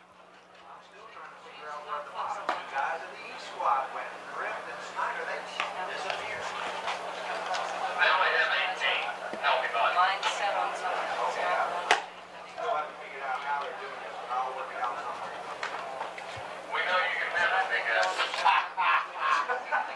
Flattery will get you everywhere. So the pitcher now for the West is number 13, Michael Lewis, out of Halifax County. And he will be pitching to the leadoff batter, number 25. Let's just have to figure out which 25 this is. Yeah, let's see if I can see his front of his uniform there. Well, he's not going to turn around for me. Well, there's either Brad Simpson.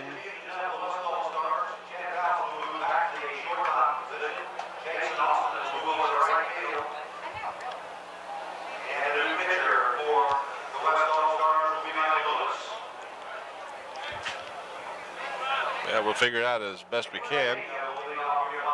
Number 13 pitching for the West now, Yeah, Michael Lewis. Picked that up. Had that one already. Just trying to figure out who the batter is now. This is either Brad Simpson or Nick Ardagna. Hopefully it's not him because I've massacred his name. Well, not as bad as I did. 1-1 the count. Ball hit in the hole. A nice stop by the shortstop, but he will not have a play. So the base hit. Well, he's the Bruin, whichever 25 that was. Western Branch. That was Western Branch. Young man Nicholas. What'd you say his last name was? I didn't. Chicken. Ardagna. Justin Martin is up out of Tab. And he hits sharply to the shortstop, over to second for 1, over to first, in time for the double play. I tell you, shortstop for the West has made 2 very fine plays there. That's number 4. The Eagles. I believe that's, I think that's Jeff Tucker, but I wouldn't want to. Covington Eagles? I don't know.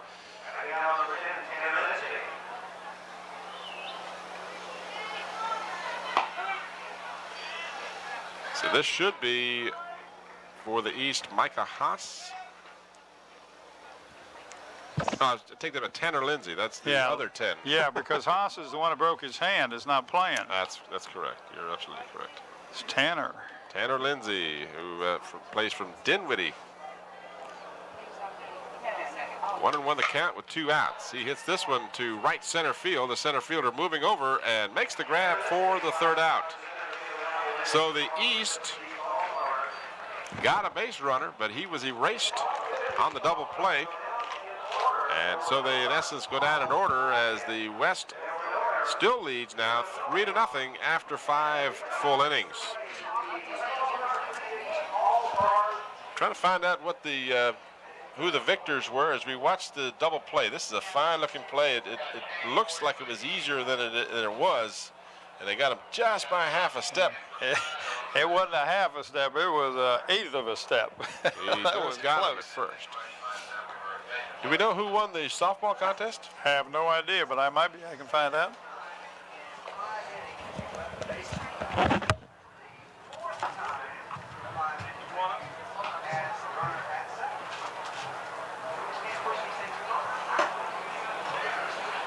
So we move now to the top half of the 6th inning with the West squad leading 3-0. They had 2 runs in the top of the 1st, 1 in the top of the 5th.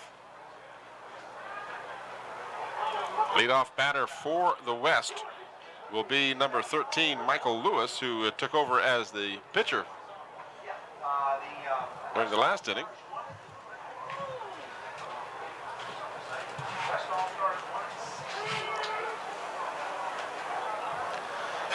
The pitcher for the East squad is Bradley Knuckles out of Goochland High School. So he's coming on to pitch for the East.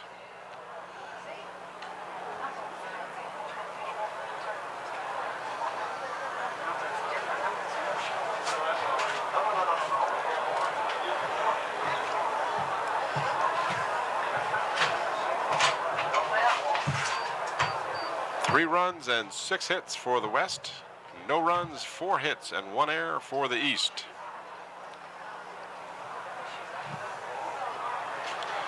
Michael Lewis. The pitcher will be the leadoff batter.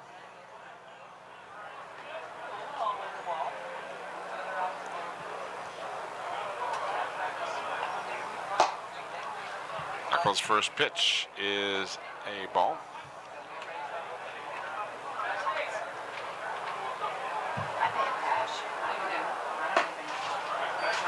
Two 2-0 the count.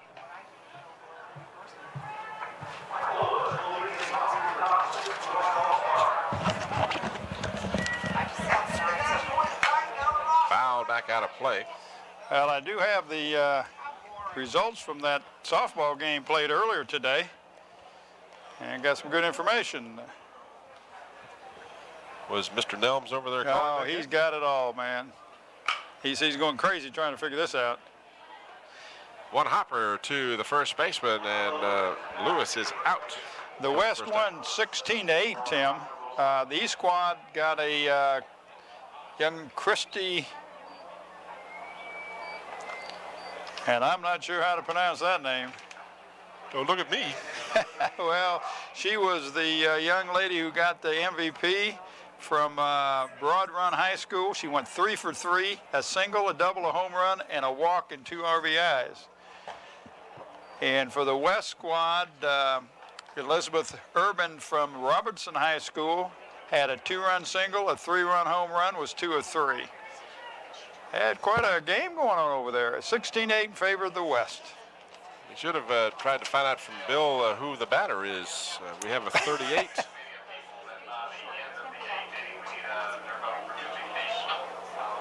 And I'm not sure who he is, but he's got a 3-0 count. 38. Oh, that's the young man that's Gary Barry Gouch, G-A-U-C-H. Oh, he's not 44? No, he's number 38. I picked that up from Bill. Good, all right. We want to make sure we give him the appropriate credit as he singles to right. I'll tell you, that first baseman's getting a lot of action down, isn't he? He has, and he's played well, but he had no chance for that one. So the leadoff batter is on with a single.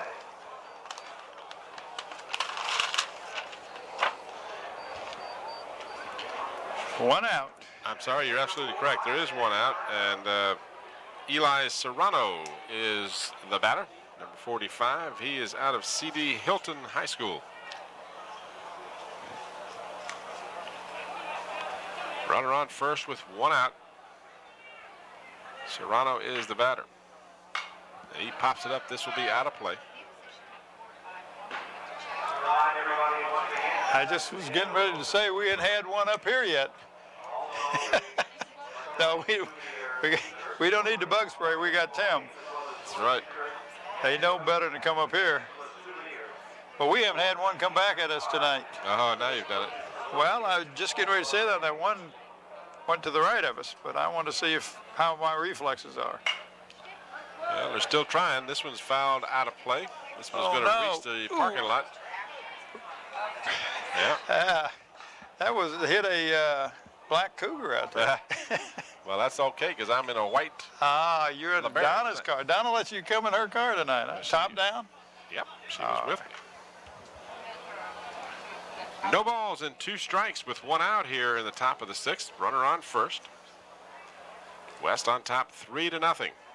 Trying to break a 1-game losing streak to the East. West has won 3 out of the last 4 years. 1 ball and 2 strikes. Barry Ghosh on first. The batter is Eli Serrano. Runner is moving and the pitch is a base hit up to center field. Might have a play at third. And the third baseman couldn't hold on to the ball. Otherwise, I think he might have been out. Yeah, the ball got there before the runner. That's that young man with that rifle arm out there in center field again. He's got a arm. I mean, he's the one that nailed the base runner at home earlier. And he had him dead to rights. The third baseman just didn't come up with the ball.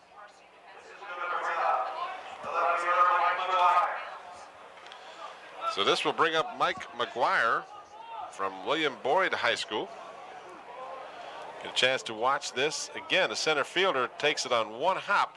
Now watch the runners just, there you see him in your picture, just moving past the shortstop. This ball is there in time. Third baseman just couldn't come up with the ball, or the runner would have been out at third on a super throw by the center fielder.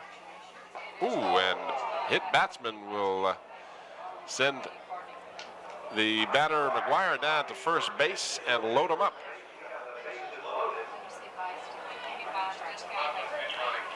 So the bases are full, and the batter will be number 3, Brian Alley, out of Fieldale Collinsville High School. Only 1 out, bases loaded.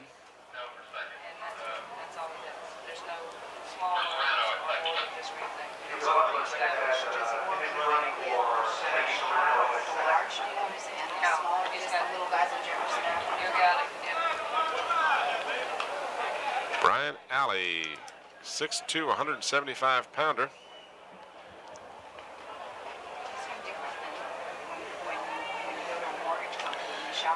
He's listed as a catcher/pitcher. First pitch to Alley is down the alley for a call strike.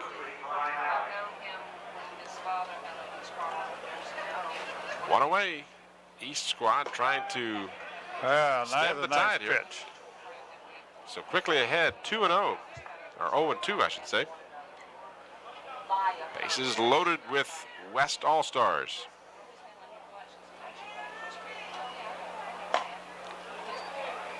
It's one of those pitches you throw out there and you hope the guy goes for it. So far off the plate, he couldn't possibly hit it, but you hope he has to swing at it. Yes. 1 ball and 2 strikes. Runners take their lead. Knuckles decides to take a little extra time, so the batter will step out. Now we're set to go. That one's in the dirt. And nobody advanced. I believe that was didn't he foul tip it? It looked like to me he foul tipped it, but I didn't see the official give the sign. But the third baseman was third base runner was not going down. I thought it was a foul ball. So no one advanced. So obviously it was a foul ball, or at least Well, it is. but I didn't see any signal. I didn't either. It is a foul ball. Well, he got him at, is it 2-2 is the count? 2-2. That's what I have. That doesn't mean it. Oh, the score guy says, that don't mean it's right. I don't know what the official, What's the count off?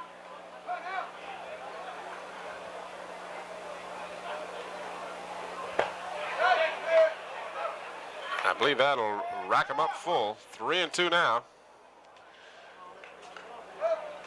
So bases loaded with a full count and one away.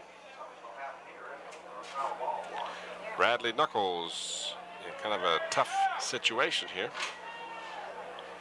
And his pitch is a ball 4, so that will walk a run in. And that'll make it 4-0 in favor of the West. That'll bring up number 9, Scott Dobson from West Potomac High School.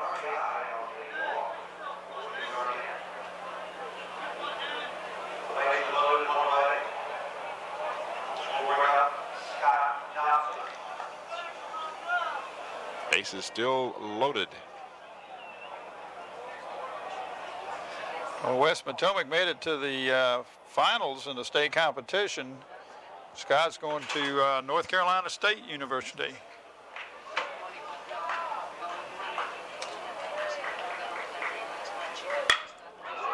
And the ball is hit center field. One run across.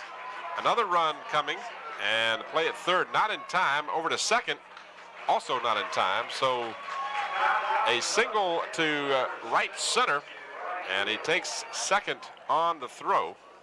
So Dobson delivers a 2 RBI single to make it now 6-0 in favor of the West. And that'll bring up the original leadoff batter. So they forget any kind of order here. The original leadoff batter. Robert Kazmarek, who singled Out and of scored. Cave Springs. Here's the replay. A good looking hit here. This one right over the second baseman's head. 2-run RBI single by Dobson. Kazmarek, he also singles, and this will bring in one. Makes it 7-0. So a strong evening for Kazmarek as he is 2 for 2 with a walk.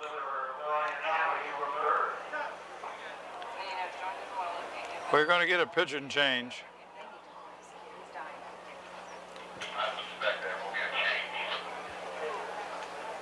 Who we got coming into pitch here? That looks like number 10.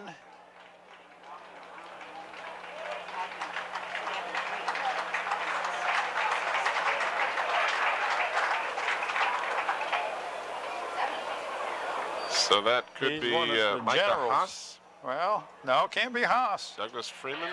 It's got to be, it's Tanner Lindsay. That's Okay, exactly what, Dinwiddie High School. Haas's young man broke his hand, Tim, so he's Keep not wanting in. to get him in there. Huh? I keep wanting to get him I in know the it. game. Well, he appreciates you bringing him in. But that's Tanner Lindsay, who we had as number 44, is number Okay. 10. There's not so many balls down out there. I think I'm going blind. Dinwiddie or the Generals. You are correct, sir. 7-0 is the lead for the West. They scored 2 in the first, 1 in the sixth, and have added 4 here in the, I said 1 in the fifth rather, 4 here in the sixth to take a 7-0 lead.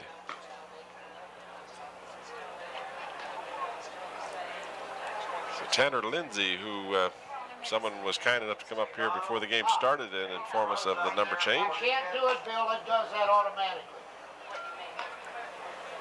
The running score, I can't change.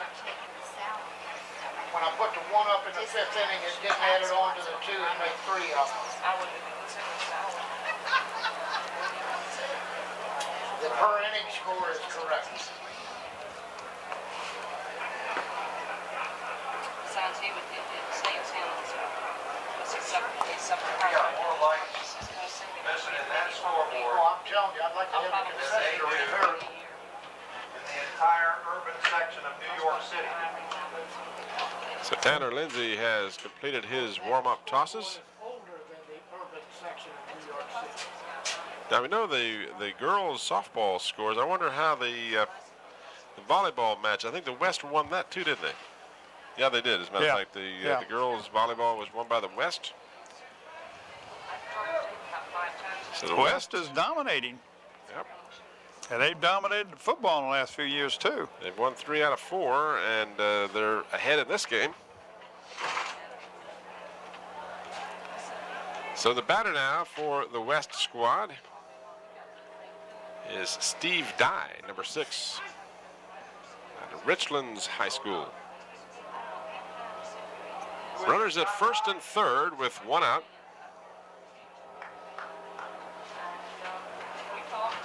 I guess they're saving Andy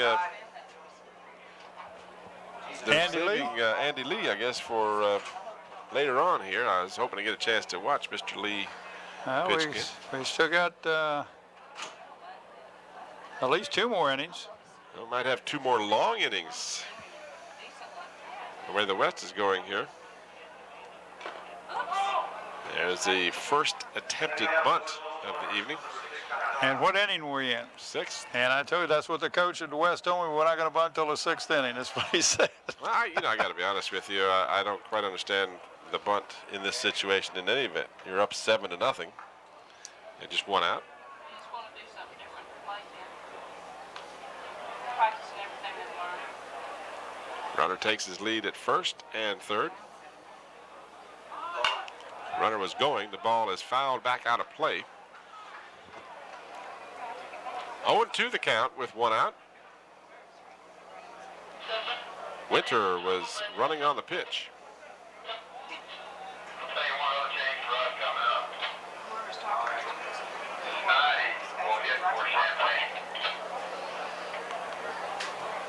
I'm almost afraid they're going to serve me a whole lot when I get to the If we get to the inning.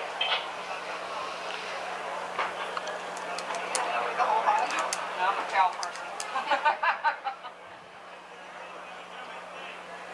0-2 the count with 1 out. Lindsay checks the runner. The runner's going. The ball is hit to center field. Center fielder has a beat on it, and he throws in, and tagging up and scoring from third base was Scott Dobson. And it makes it now 8-0. 8-0. Our score guys got it 7, but I think it's 8, isn't it? And I overheard him say that unfortunately the scoreboard doesn't function correctly. That the runs on the board per inning is correct, but the cumulative total isn't. So it is 8-0. 5 runs here in the 6th inning for the West. So Javier Lopez is up for the 3rd time tonight. Quick throw over to first, back in time was Winter. Excuse me, Kasbaric rather, not Winter.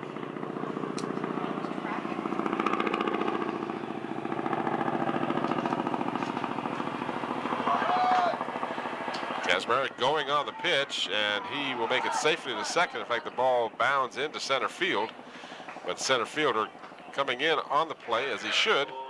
Yeah, well, I tell you, Advancing. that's the man with the arm. Yep.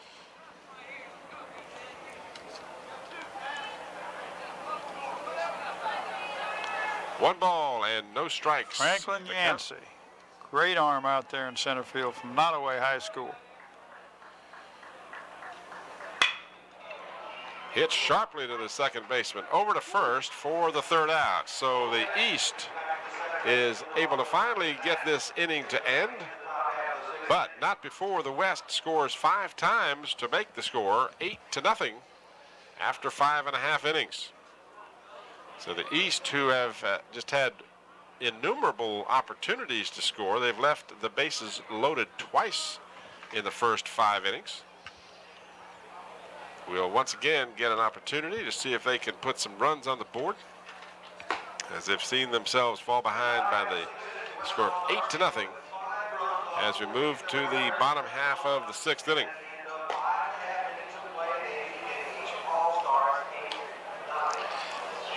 Well, this is Michael Lewis, who is pitching now from Halifax County High School. 6 foot 182. Yeah, this is the 2nd inning that he's pitched. Well, I missed him the last inning. You're right.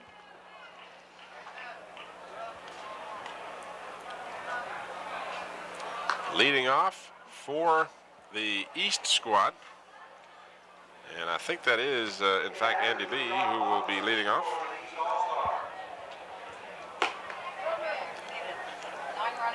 As we've said before, though, David Abbott and Andy Lee both play for teams who have very similar uniforms. So until he turns around and... Now, that's not a green uniform. That's blue. Well, I'm talking about the numerals. Oh, yeah, but I know, but that's not Kecoughtan. No, that's the Stallions, and that Yeah. is the Green Run Stallions. So. Well, that's more blue than with the binoculars. I can pick up the blue. From here, it could be any color. So that is David Abbott who will lead off.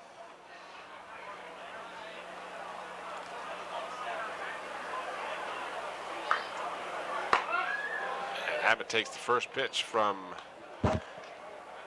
Michael Lewis for a strike called. Bottom half of the 6th inning. 8 for the West, no runs for the East.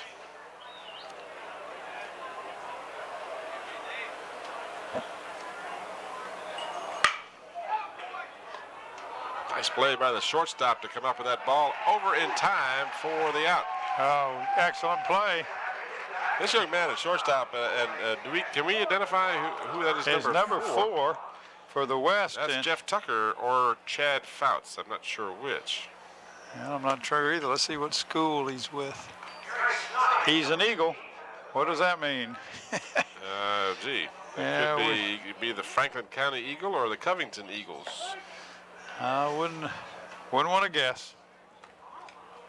So the batter is Eric Snoddy from West Albemarle. Takes the pitch outside, 1-1 with 1 out. Great play at shortstop, though. Whatever the young man's name is, and we wish we could make sure who it is, but in any event, he has been like a vacuum cleaner over there. Yes, he has that. 1 ball and 2 strikes. Foul back, out of play.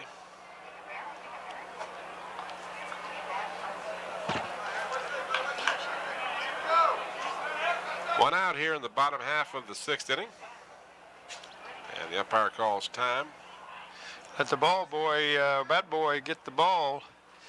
Make sure he's out of there before they pitch it. Lewis winds and delivers. Fouled out of play. That one will make the parking lot.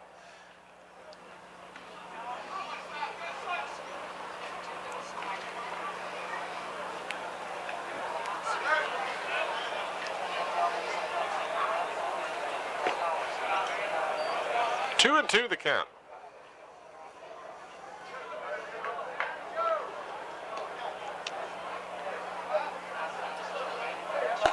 Swing and a miss. So Michael Lewis fans Eric Snoddy.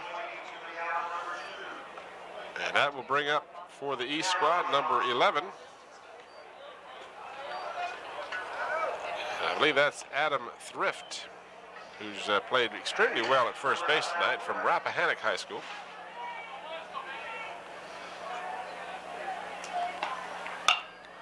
It's this one off the end of the bat. Third baseman has trouble with it, but stays with it. Oh, and then the first baseman drops the ball. So after an excellent effort by the third baseman, who, if an error was going to be charged in the play, you would have figured he would get it. Yep. As it turns out, you'd almost have to give an error to the first baseman. Because the ball was there in time, he just didn't make the catch. That's right. Well, Travis Knight, the young man in the green shirt, has been playing out in first base also. Both those young men have done well at first base. John Snyder is the batter.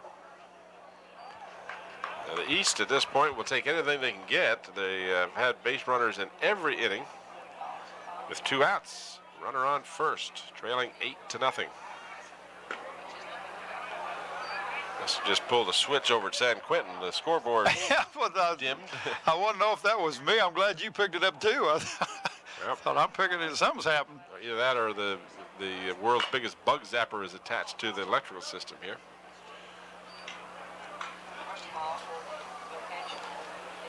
Air brightened back up. 2 balls and 1 strike to the batter. Snyder with 2 outs and a runner on first.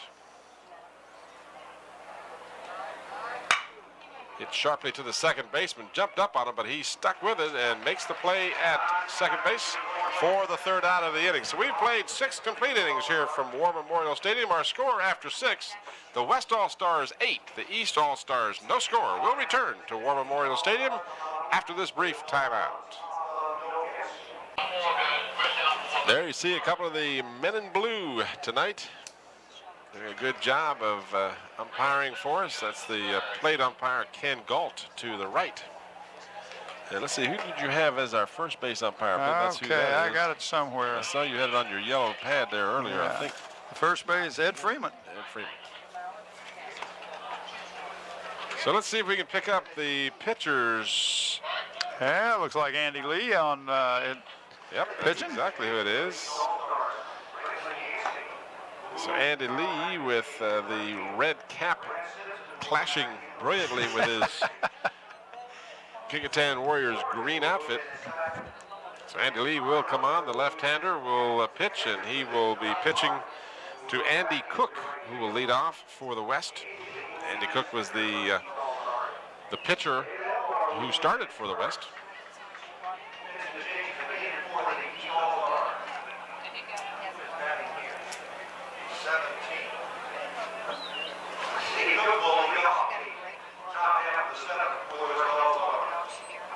Eight runs. No runs for the East. Oh, for nice. Did you see that? Yeah. Break in there.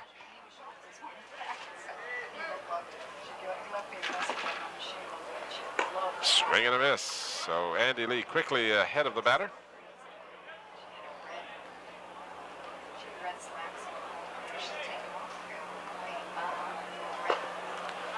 Just off the plate.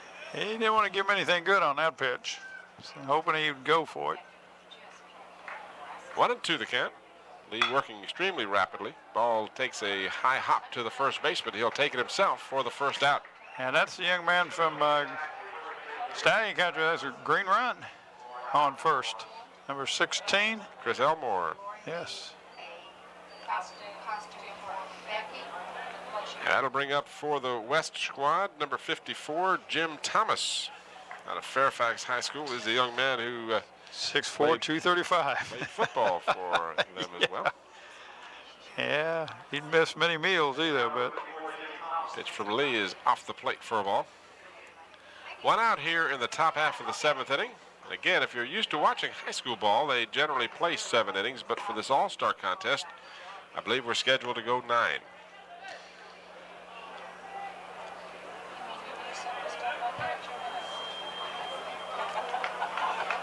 and it is 9. And it is 9. 2 balls and no strikes. Again off the plate. So Lee falls behind the batter, 3-0. Thomas looking down to the third base coach to get the signal. I think with 8 runs and 8-0 score, you have the green light. He did. Fouled this one back.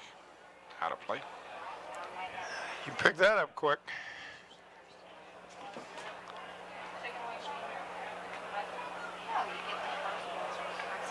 In a tight ball game, you take that pitch. That's in a right. 8-run lead, you let your big guy swing away. And he watches a beautiful curve from Andy Lee. Slow curve. Looked like it was going to be way inside. It Yep. broke about 3 feet. So Lee, after trailing 3-0, has come back now to run the count full. And this one, though, will be off the plate for ball 4. So Thomas will trot down to first base, and that'll bring on Barry Goach, number 38, out of Woodbridge High School.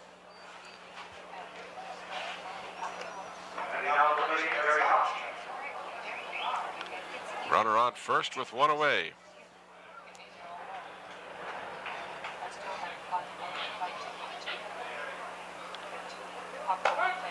Call strike from Andy Lee. If you just joined us, you're watching the Virginia High School Coaches Association 24th Annual All-Star Competition, the East and West All-Stars in baseball. Foul out of play down the first baseline.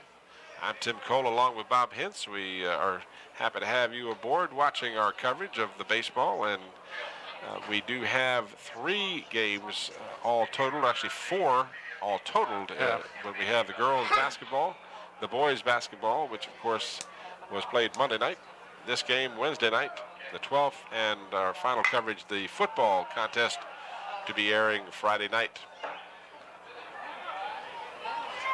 That just went off of a convertible, white convertible.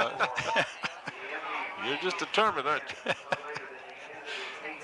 Runner on first is Thomas. Andy Lee, and Lee bounces one in the dirt.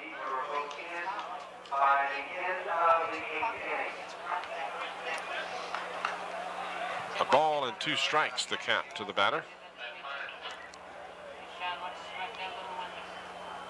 Not in this house as much as 2 and 2.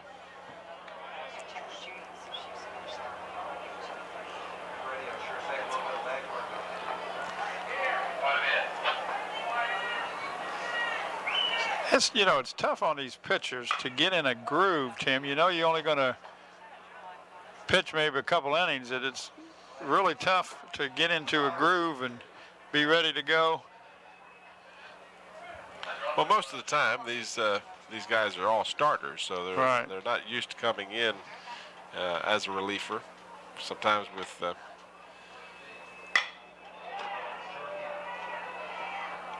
as the ball is hit to the center fielder for the second out of the inning. Not much opportunity for them, as you say, to get in the groove, but yeah. And again, you know, a lot of them probably don't do much relief work either. So David Henniger, number 19, is the batter for the West with 2 down and a runner on first.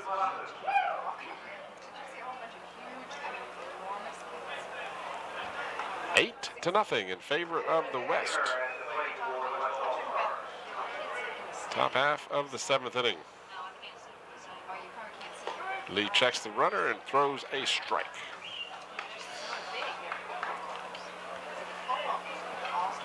Oh, okay. Foul back out of play. 0-2 the count. So those trains still actually. See, I know what I finally figured out what golf is. Golf is baseball players. oh, it is a beautiful night for a ball game, though. Really is. It's not particularly humid, not particularly hot.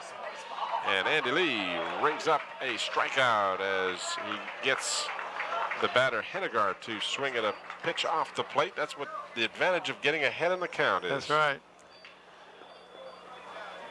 So in the top half of the 7th inning, the West is unable to score. They leave 1 runner.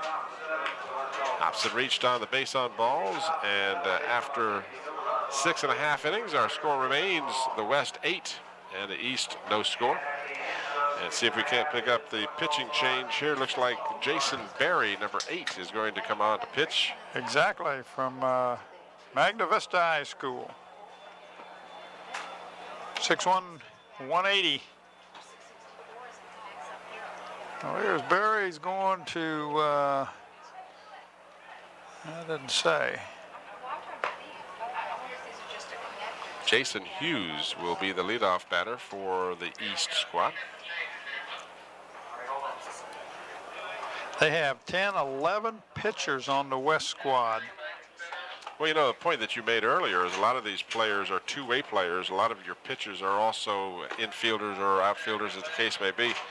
So they are used to playing multiple positions. Yeah, and well, many times are very good at those secondary positions. That's right. Well, and the East has 10 pitchers, and one of them, the Micah Haas, that you keep trying to put in the. I don't get this guy as much airtime. I'm sorry, it's Jacob Anthony. Jacob Anthony's other young man is hurt. Is a pitcher. Let's give him a call too. Yes.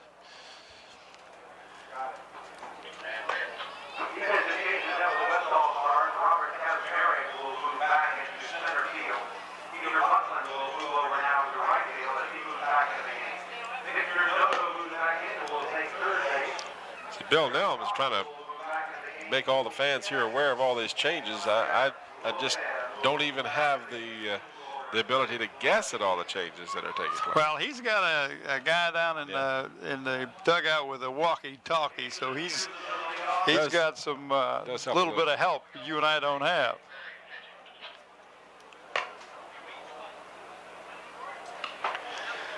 And That's nice to know. glad to hear from our director, Scotty Bowers. If you did happen to miss some of the coverage, we will have the games airing again next week.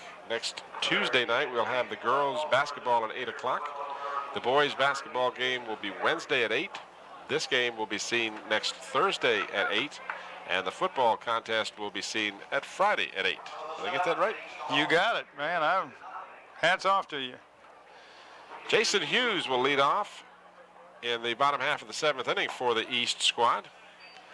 And he takes the first pitch for a call strike. Need to go home now? One of these rowdy fans going to get thrown out of the press box here. I wonder who that is. You don't know that lady, do you? That's What'd you say? That's no lady, that's your wife. That's the baseball fan in the group.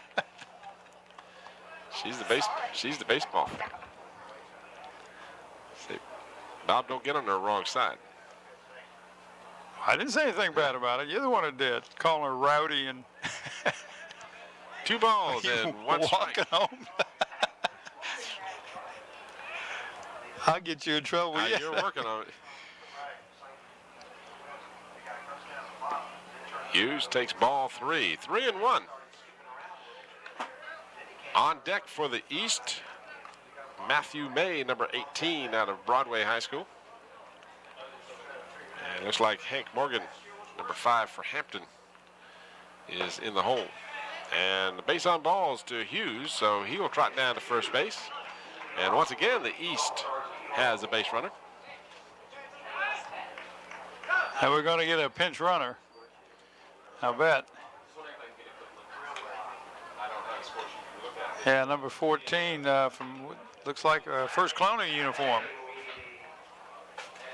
Yeah, that goes back to that's David Winter, who was number 1 but changed to number 14. He was our leadoff man way back when. Yep. So Matthew May will hit from the left side. And he goes the opposite field. Oh, just foul. Just barely foul. Nice looking shot.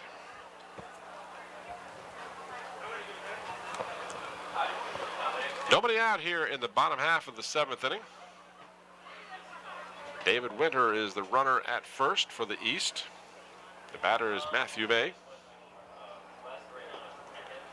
On deck is Hank Morgan from Hampton High School.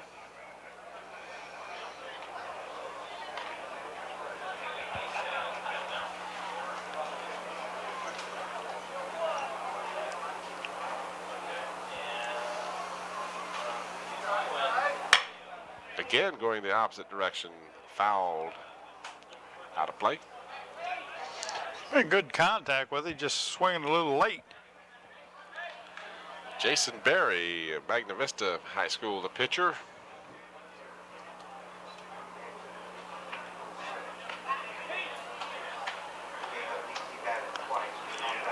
Winter takes his lead off at first. And he's going. And the batter is out on a swinging strike 3. Winter steals second and trying to protect him. Taking the swing at the bad pitch was Matthew May, but he did allow the runner to get to second, but he did strike out in the process. So 1 out with Hank Morgan coming to the plate. Noticed, speaking of Hank, his coach is Danny Mitchell over there at Hampton High School. I noticed Danny running around here. I'll tell you, we've talked about the effort that is put out by all of the staff involved in this all-star competition. Danny Mitchell, a very intricate part of that staff. Well, what was it Mike Smith said? He's his right hand, right arm. Well, these gentlemen and ladies, Tris Mitchell over at Hampton High School, also very much involved in all of this. These people will start working on this in January.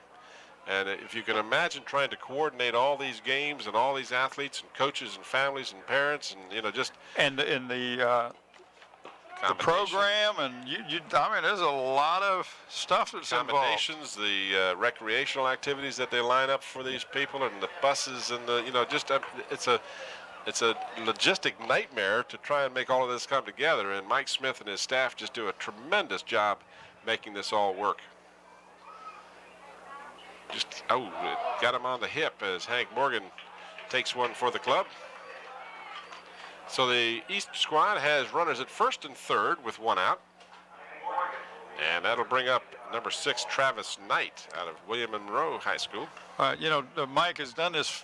Mike Smith has done this for so long. He's really got it in a system that works real good. And it did, you know, and that didn't come by in 1 year. It's something that he's worked out over the years, and when he decides he no longer wants to do this, I don't know, the poor guy's going to have to take it off. We had better pick his brain real good.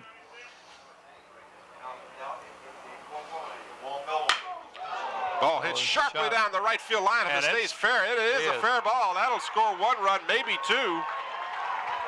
Hank Morgan is hustling, and he holds up at third base. Looks like he might have been able to score. But Yeah. there's no sense in taking the chances here because you want to keep the rally alive. 1 more run at this point won't make that big a difference. But the East squad, with a nice-looking double down the right field line by Travis Knight, have finally broken onto the scoreboard. And now they trail 8-1, but they've got it still alive with runners at second and third and only 1 out. And Andy Lee up. Isn't that Andy? Yeah, I believe it is. I believe it is. So Andy Lee from Kecoughtan High School, who pitched the top half of this inning. Runners in scoring position. First pitch to Andy is inside for a ball. Just 1 out. Just had to know sooner or later that the East, with all these opportunities, was going to be able to get a run to go across. Strike called on the inside corner.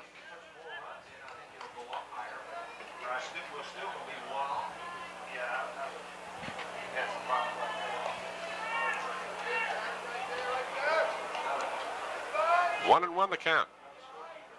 Runners on second and third take their lead. And Lee hits the ball in the hole. That'll score 1, probably 2. That'll be 2. Throw is off the mark at home plate, not in time. So Lee with a 2 RBI single to left. And the East now with a 3-run rally here in the bottom half of the 7th inning.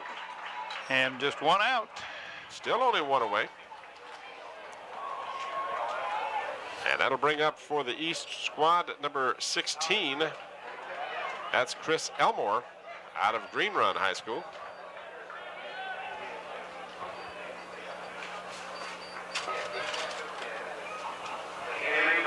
It's just a matter of time to have that many people on base and not get anybody across the plate. First pitch to Elmore is high for a ball.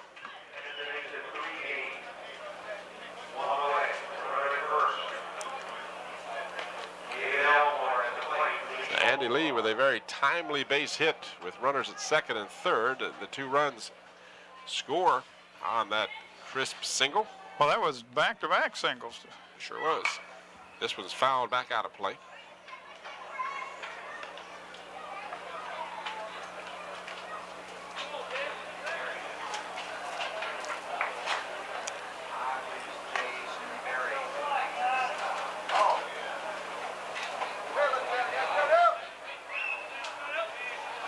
Lee takes his lead at first. Elmore batting left.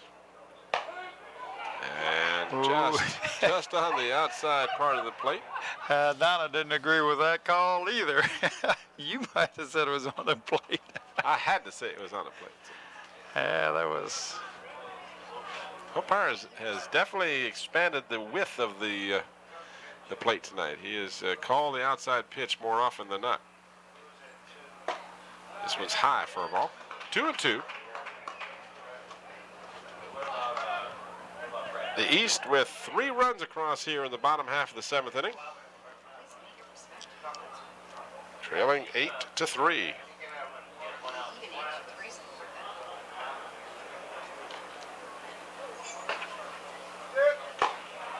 Swing and a miss. So Elmore goes down swinging, and he'll hand the bat to his teammate from Green Run, David Abbott. It's a 2 away now as the East continues to try to hang in there. Keep this rally going.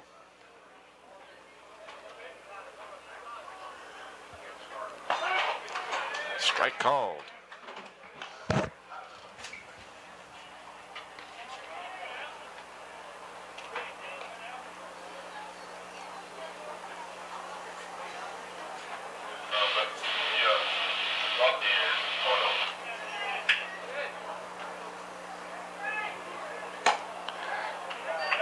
All high, 1-1 the count.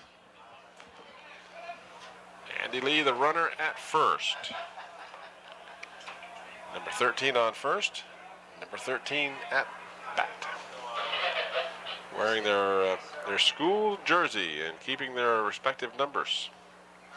Amazing how number 13 showed up a couple of times. You know, the old concern about the unlucky number 13 doesn't seem to be bothering these two All-Stars. Sure doesn't. And Michael Lewis on the West squad also wears number 13.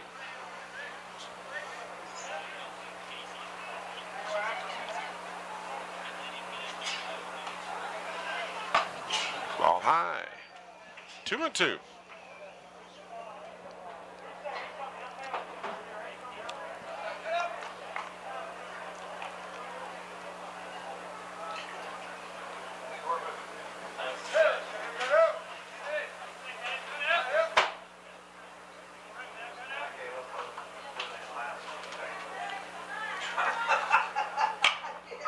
This one has popped up on the right side. It looks like it's going to make the seats, and it does.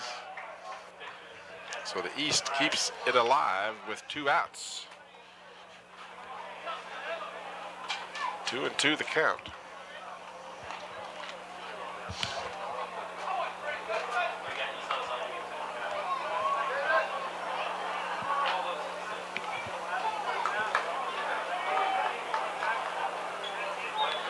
Eight to 3 our score.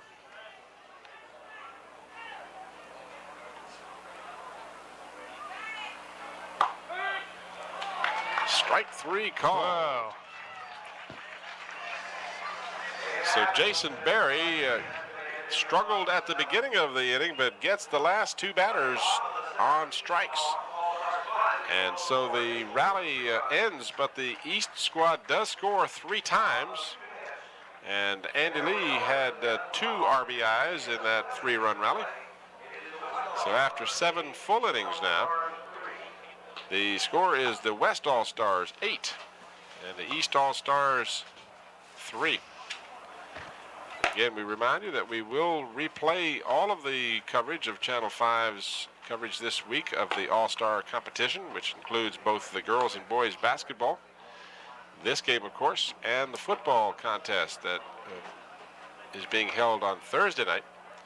All 3, or actually all 4 of those games can be seen next Tuesday, Wednesday, Thursday, and Friday at 8 p.m. here on Channel 5. Your channel for sports, high school type.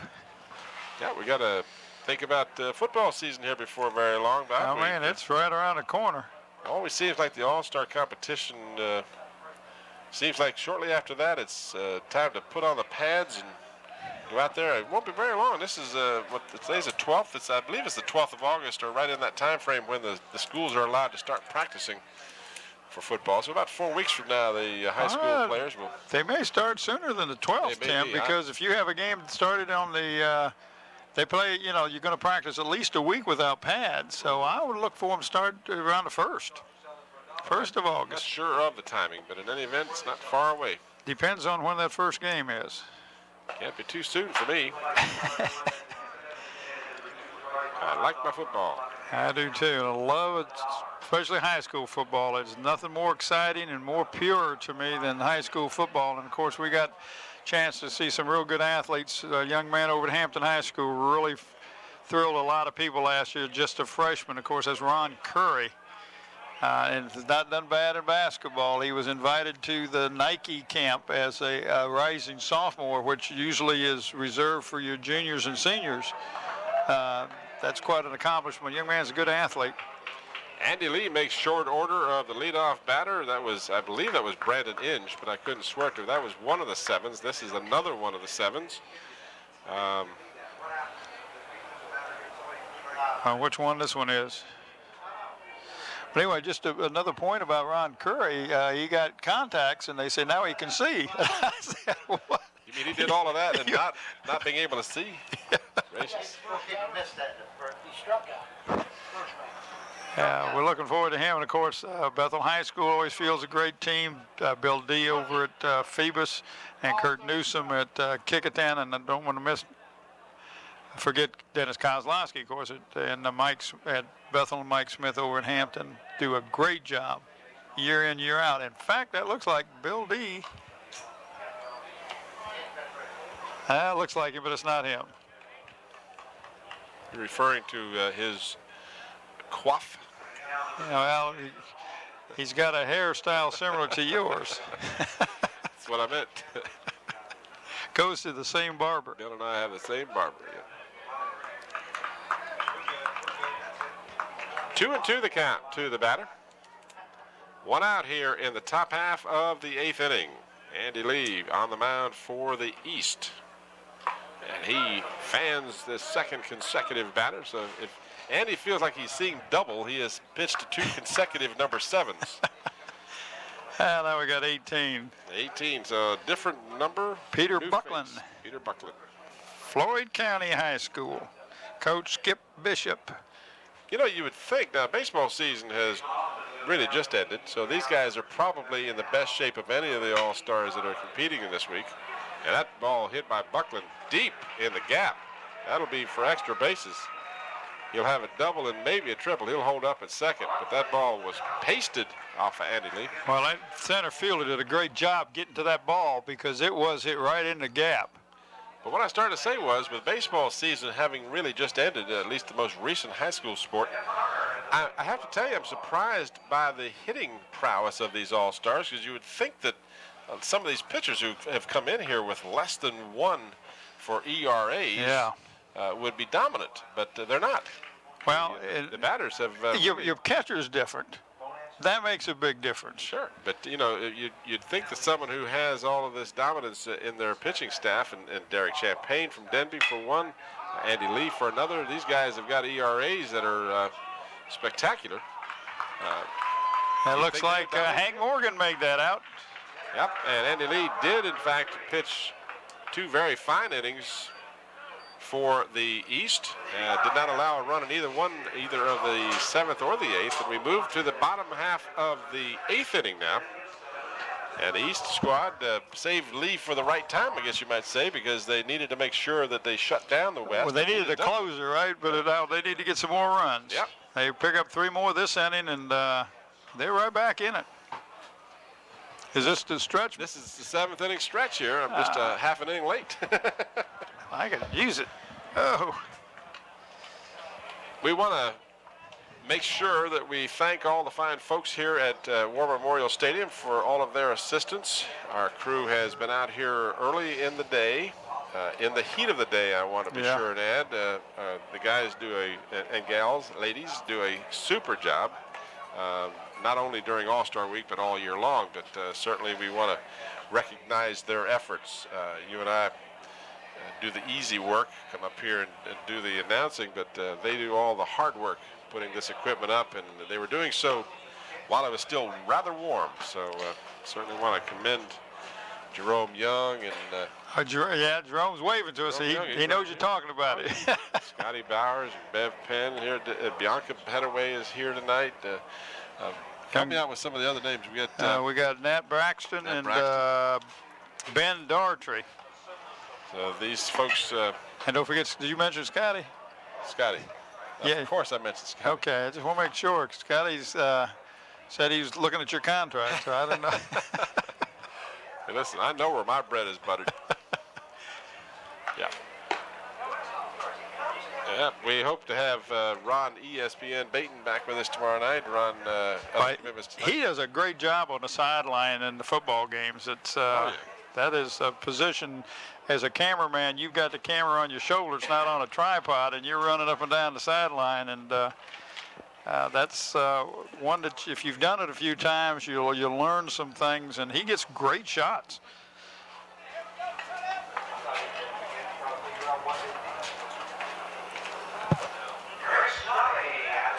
So Snoddy will start off the bottom half of the 8th inning. East down by 5 runs. But they've come on to rally here with 3 runs in the bottom of the 7th.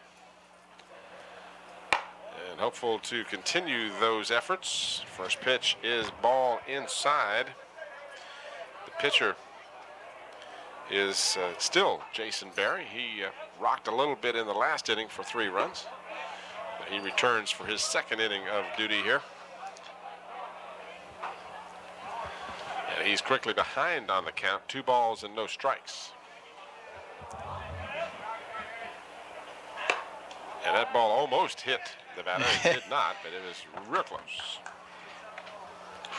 3-0 the count. I would not count this East squad out of this game either.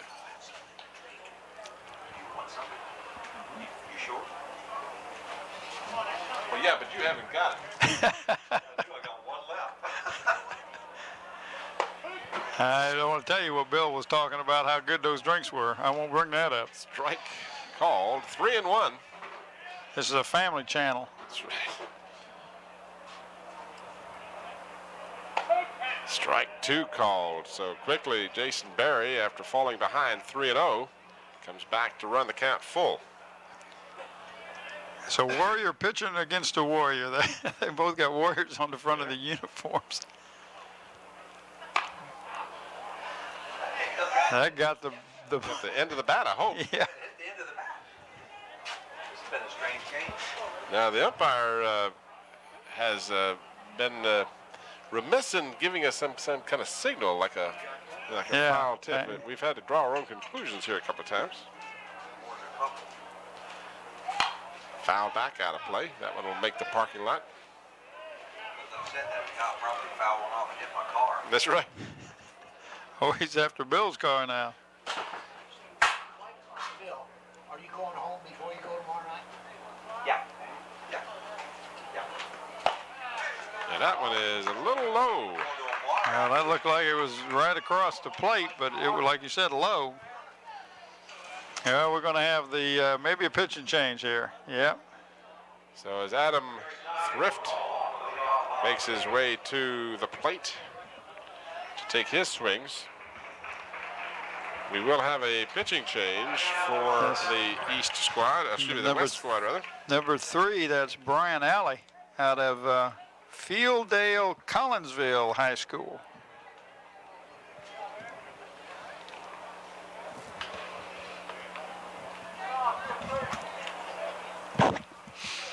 So we're going to have the right-hander take his warm-up pitches. You get a look at Adam Thrift. Down to the West All-Stars Field, Collinsville, number 3, Brian Alley.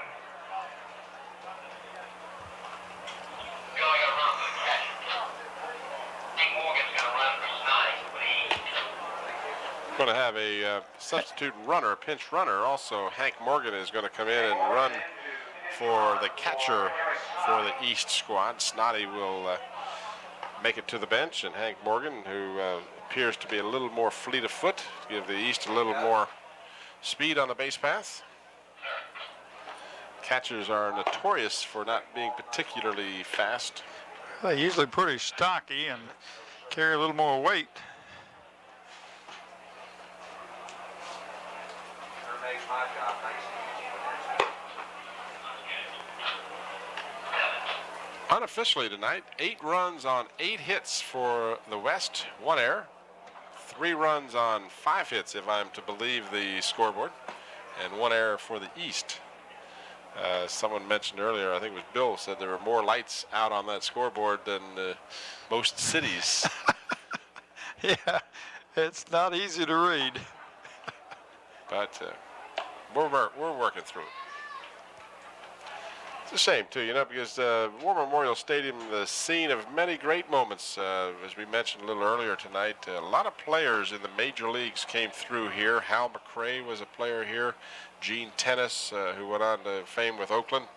Lou Piniella, as you mentioned. Of course, some of the most famous were those Peninsula Grays from the 60s, I guess late 60s, when Johnny Bench was here. And just a tremendous number of players have passed through this stadium. It holds an awful lot of history, and I've spent a lot of evenings down there watching these games myself back in the 60s and 70s. But, when cable television came along and you can sit at home and watch any one of 4 major league games on any given night, it really is tough on the minor leagues to draw crowds. Well, this year the minor leagues are doing much better than percentage-wise than the major leagues. That's a good point. But, over the past years, there has been the general demise of the minor leagues because of that fact. You can sit there and flip that channel back and forth and watch the Braves, the Orioles, the Cubs, the White Sox, or any other given team on almost any night of the week. It's tough to get fans to come out. You become a fan of the team that you get off the satellite or off the cable. Strike called. So the new pitcher out there for the West, Brian Alley, quickly ahead on the count. No balls and 2 strikes. Nobody out. Runner on first is Hank Morgan from Hampton High School, right here on the peninsula. Of course, some of the fans may say, well, of course we know where Hank is from in Hampton High School, but if some of these tapes get shipped off to the western part and the northern parts of Virginia, some of the teams get a chance to watch themselves on videotape, so I want to make sure everybody knows. So easy pickings here for Brian Alley as he strikes out the batter, Adam Thrift, without too much difficulty. There's John Snyder up in it. John Snyder from Cortland High School. 6'2", 200. So one away here in the bottom of the 8th. The East squad trailing by 5. They are the home team, and of course, should they need it, they will have the bottom of the 9th to get their last shot.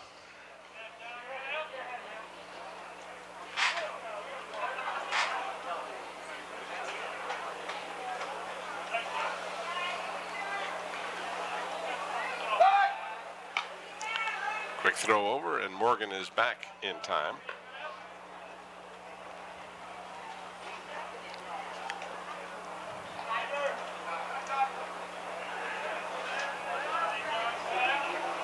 One ball and no strikes. We got a nice crowd here tonight.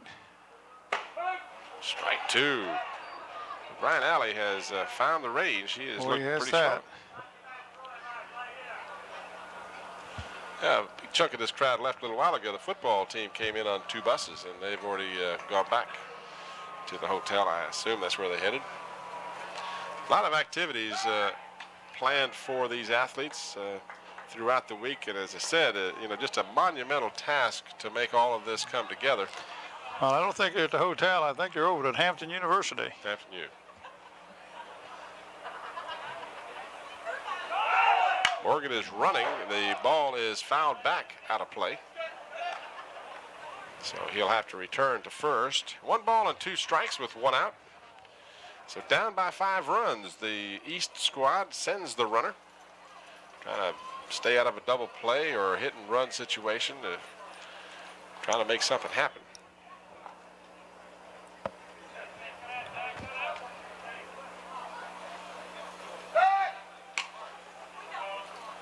Again, Hank Morgan draws the attention of Brian Alley, but he's back in time. He's keeping him on his toes over there.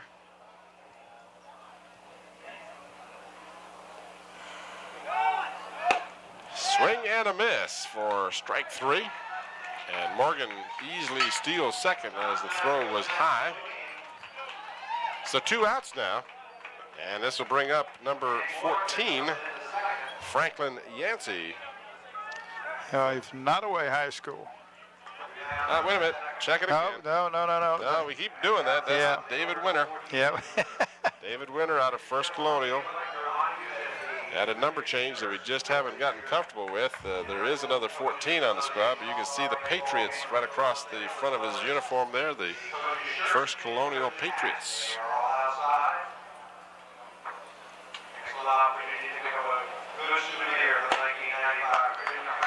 Winter has been up seemingly 6 or 7 times tonight. Probably not the case. Well, it seems like it. But these young men are getting the bat more than they normally do because they're running them everybody in and letting everybody bat at different times and driving poor Bill crazy. Down to the third baseman. A long throw to first is in the dirt and gets away from the first baseman. So Winter will be safe at first. And Morgan will move to third on the play. So an error charged on the throw by the third baseman. And that'll bring up the real number 14. Franklin Yancey from Nottoway. We got the right guy up there.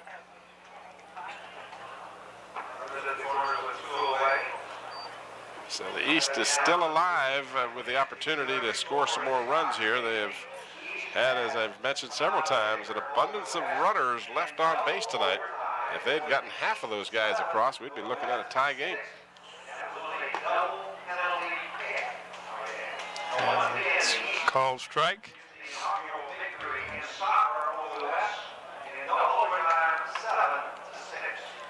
We have been informed that the East soccer team has won in double overtime over the West, 7-6 in sounds like a shootout. Yeah, it really does. Runner is running. Winter, and the ball fouled back. So Winter will have to return to first. Brian Alley ahead on the count. No balls and 2 strikes with 2 away.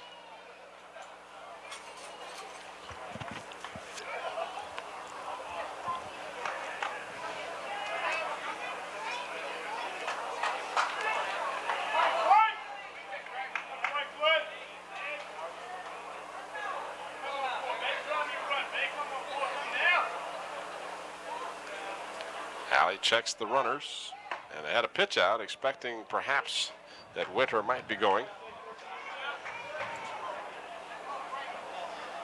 Yeah, you're 2-0. Why not?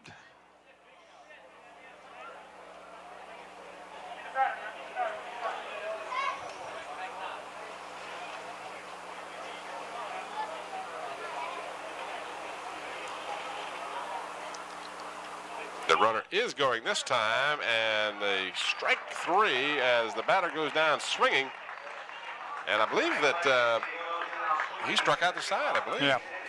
No, well, I mean, all 3 outs. well, we had a man on third, so he couldn't have struck out everybody. Well, oh, I see. Yeah, Outs that's were right. recorded That's by right. the strikeout. That's right. The 3 outs were strikeouts. So we've played 8 complete now, and the score remains 8-3 in favor of the West. And again, 2 runners left on for the East squad.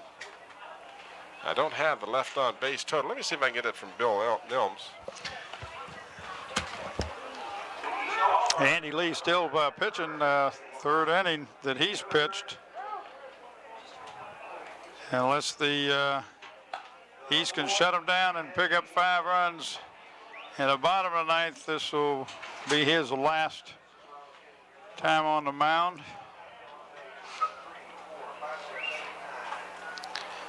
We've had a few runners left on base, and I think he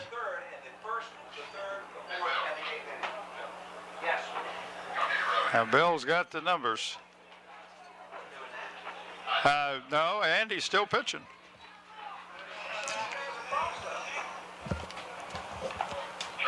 Yeah, Kickintan Warrior, number 13, is on the mound. Scotty thought he took him out last inning, but No, Andy Lee stayed in. Yeah. The West has changed pitchers, but the East has stayed with Lee now for the 3rd inning. yeah. And he gets the call strike on the corner. How So many did they leave on base? an even dozen. 12 Eastern All-Stars have been left on base. including 2 innings that they had the bases loaded and left them full. Over to first in time, so the shortstop from Green Run makes the play. That is number 13, David Abbott.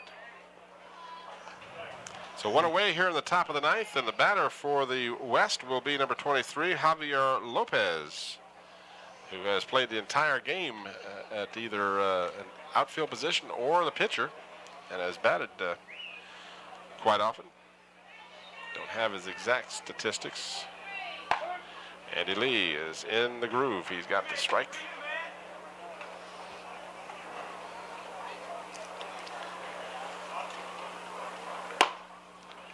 Just a little outside, 1-1 the count.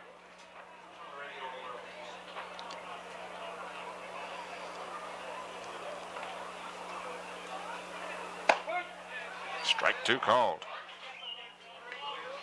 Yeah, Andy's got such a great breaking ball, Tim, that he can now slip that fastball by him. And he throws the curveball and gets the batter on strikes. So 2 down here in the top of the 9th. And this will bring up for the East squad, Victor Noto, number 20.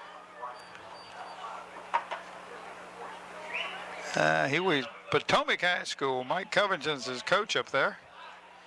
Interesting number 2. Yeah, I was going to say, maybe it's because of the Z in his name, or Noto. No, I don't know. It looks like a Z rather than a 2. Yep. Well, there is no Z in his name, so Yeah. I'm not sure where that comes from. But in any event, he singles sharply to left. And so the West has a base runner. Andy Lee is allowed, I believe he's allowed 2 hits, and both of them have been really tagged. Oh, yeah, the one was in the gap. That double in the gap. So Michael Lewis will step to the plate with 2 outs and a runner on first.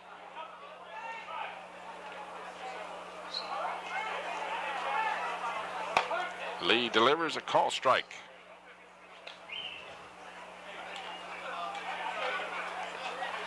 Eight runs, 9 hits, and 2 errors for the West. 3 runs, 5 hits, and 1 error for the East. Unofficial totals, I should add. The East has stranded 12 base runners. Well, you said if they had gotten half of them across, they would be tied, and that's exactly right. Well, it'd be one ahead, wouldn't it? It'd be 9-8. Yep. Well, they missed some golden opportunities in the first few innings.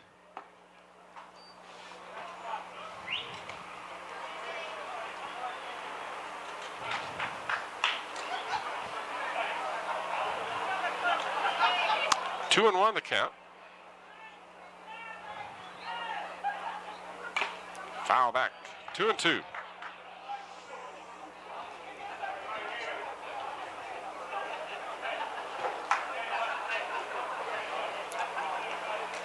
Runner at first for the West. Michael Lewis is the batter. Hits it sharply to the second baseman on the line drive for the 3rd out. So Andy Lee pitches 3 scoreless innings for the East. And we'll move to the bottom half of the 9th inning, the last chance for the East squad to rally from a 5-run deficit.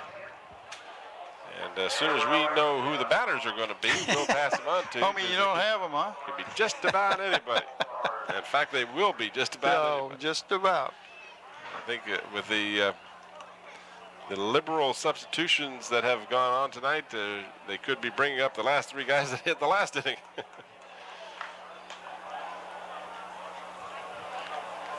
It would appear that one of the batters, since he is already swinging the bat. Here we go again, number 25. We just figured out which 25. Well, let's see if we can get the front of his. He was a catcher, isn't he? He's a warrior. I see. Well, there you go. I think that's Ardagna. All right. Western Branch. Yeah. Western Branch, isn't that the Oh, Warriors? no, Western Branch of Bruins. Bruins. Yeah. So that could be Brad Simpson then.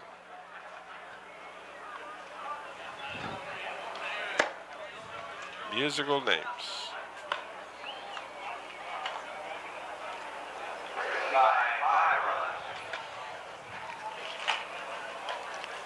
last time out in the 8th inning, Brian Alley did a fine job of pitching for the West, so the East is going to have their hands full if he comes through with any kind of similar effort. That's right. Grounded out and struck out.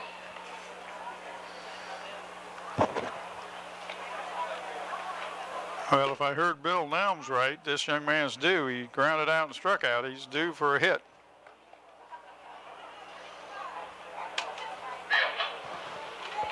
Yeah. Have you got any names for the MVP? Yeah, I got them already. Good. I'm assuming that the 2 names I've got are the ones that were.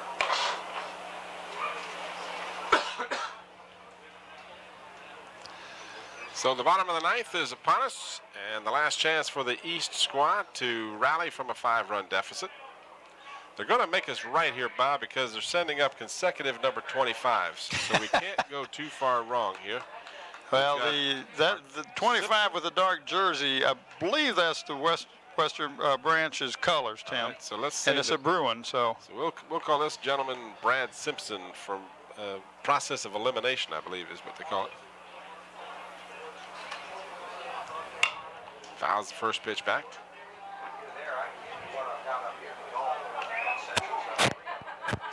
it up for my retirement. You got that one name on the list? 3 of them were up here and they pulled together to come up with the Low for a ball. If anybody else doesn't show up, that'll be it. Yeah. Haven't got anybody else that's come up here? 1-1 the count. No, they're supposed to bring it to you. Oh, that- Well, I've got, this is what I've got. Ball high. 2 balls and 1 strike. Press people that need to get an 8. Uh-oh, Tim.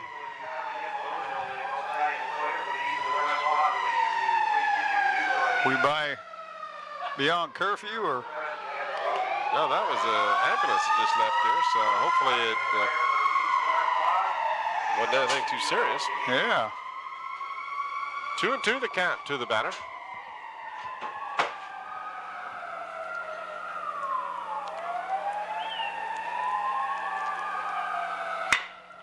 Hits it on the right side to second baseman. Up with it and over to first for the first out of the inning.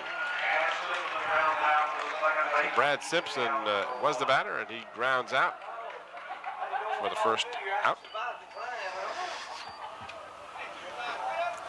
There's Mike Smith. It looks like he's well rested. Hasn't had anything to do all week. Hadn't had anything to do all week. He's got his hat on sideways. One more night, Mike.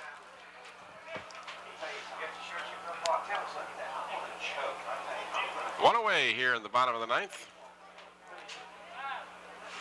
Looks like the gentleman from Tab is on deck there, I believe, Bob. I think You're right. looks like That's Justin Martin. That's right. Justin Martin. His coach, of course, Doug Baggett, who is also the head coach for this East squad. Comes over here and starts going back up, going back. Oh, what a tag. shot. That's out of here. Right, be That gone. is out of here. All right, young man from Western Branch High School. Artagna puts one over the left field fence. Jim Stanko is his coach, and I know he's happy as his parents are. What a shot. Unfortunately for the East, there was no one on I was base. going to say, what a time not to have anybody They've on had it. men on base all game long. They've had a dozen on base, and the one time they could really have used some ducks on the pond. They Yeah, were bare. good crowd here tonight, Mike. We're looking for a big crowd over at Darling Stadium.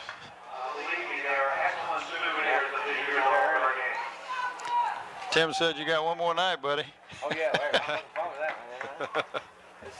And then you're going to take a couple weeks off? We'll get that long for football practice. I don't know. When does football start? 7th of August. I think we're going to start about the 6th. We've got an early scrimmage. But this has been, this is the big day, you know, you get the big games and the picnics, so this is the big day. Well, this is, yeah, that Mike just reminded me not only they had 3 games today, but the picnic also. So this is a big day. Yeah, we should remember you next year. We'll get this good barbecue. I hear you. Don't say barbecue to a man who's starving up here. I've been eating peanuts. Fouled off the end of the bat again. So Martin hangs tough. 1 ball and 2 strikes with 1 out. 8-4 is our score.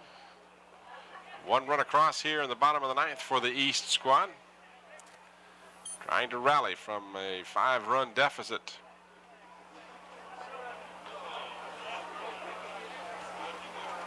Ardagna parked one over the left field fence. Hey, do we have any press people up here?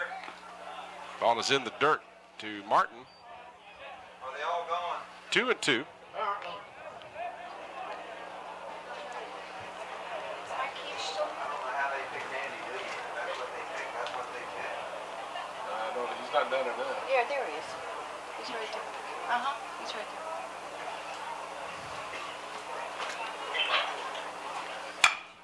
This one has popped up. Shortstop calls for it. Now has some difficulty, but finally gets it. Kind of stumbled on that Yeah. Well, he went off of the edge. onto the grass off of that infield, and but the center fielder had a good shot at it also. That was really high, and we got a going to have a pitching change. Number 54. That's Big Jim Thomas, 6'4", 235 from Halifax High School. Is well, he's going to pitch. He's going to bring him in. Where is he going to put him? I need to speak to Mike if he's here. He's down right in front of you down there. Now he's going to. I don't know what he's going to do.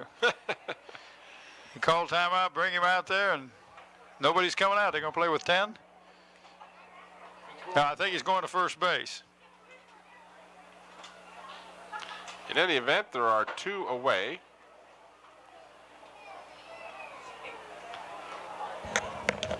And just to make things interesting, they're going to bring in another pitcher. They are going to bring a new pitcher in. Who we got? One of the infamous number 7s. All right, let me see. Is Brookville. Well, that narrows it down to Brandon Inge. There you go. Well, if you look at your 7s, he's the only one listed as a pitcher. That doesn't mean anything. Bob. I want you to know that. It means absolutely nothing. But Brookville makes it right, huh? Brookville makes it right. Okay.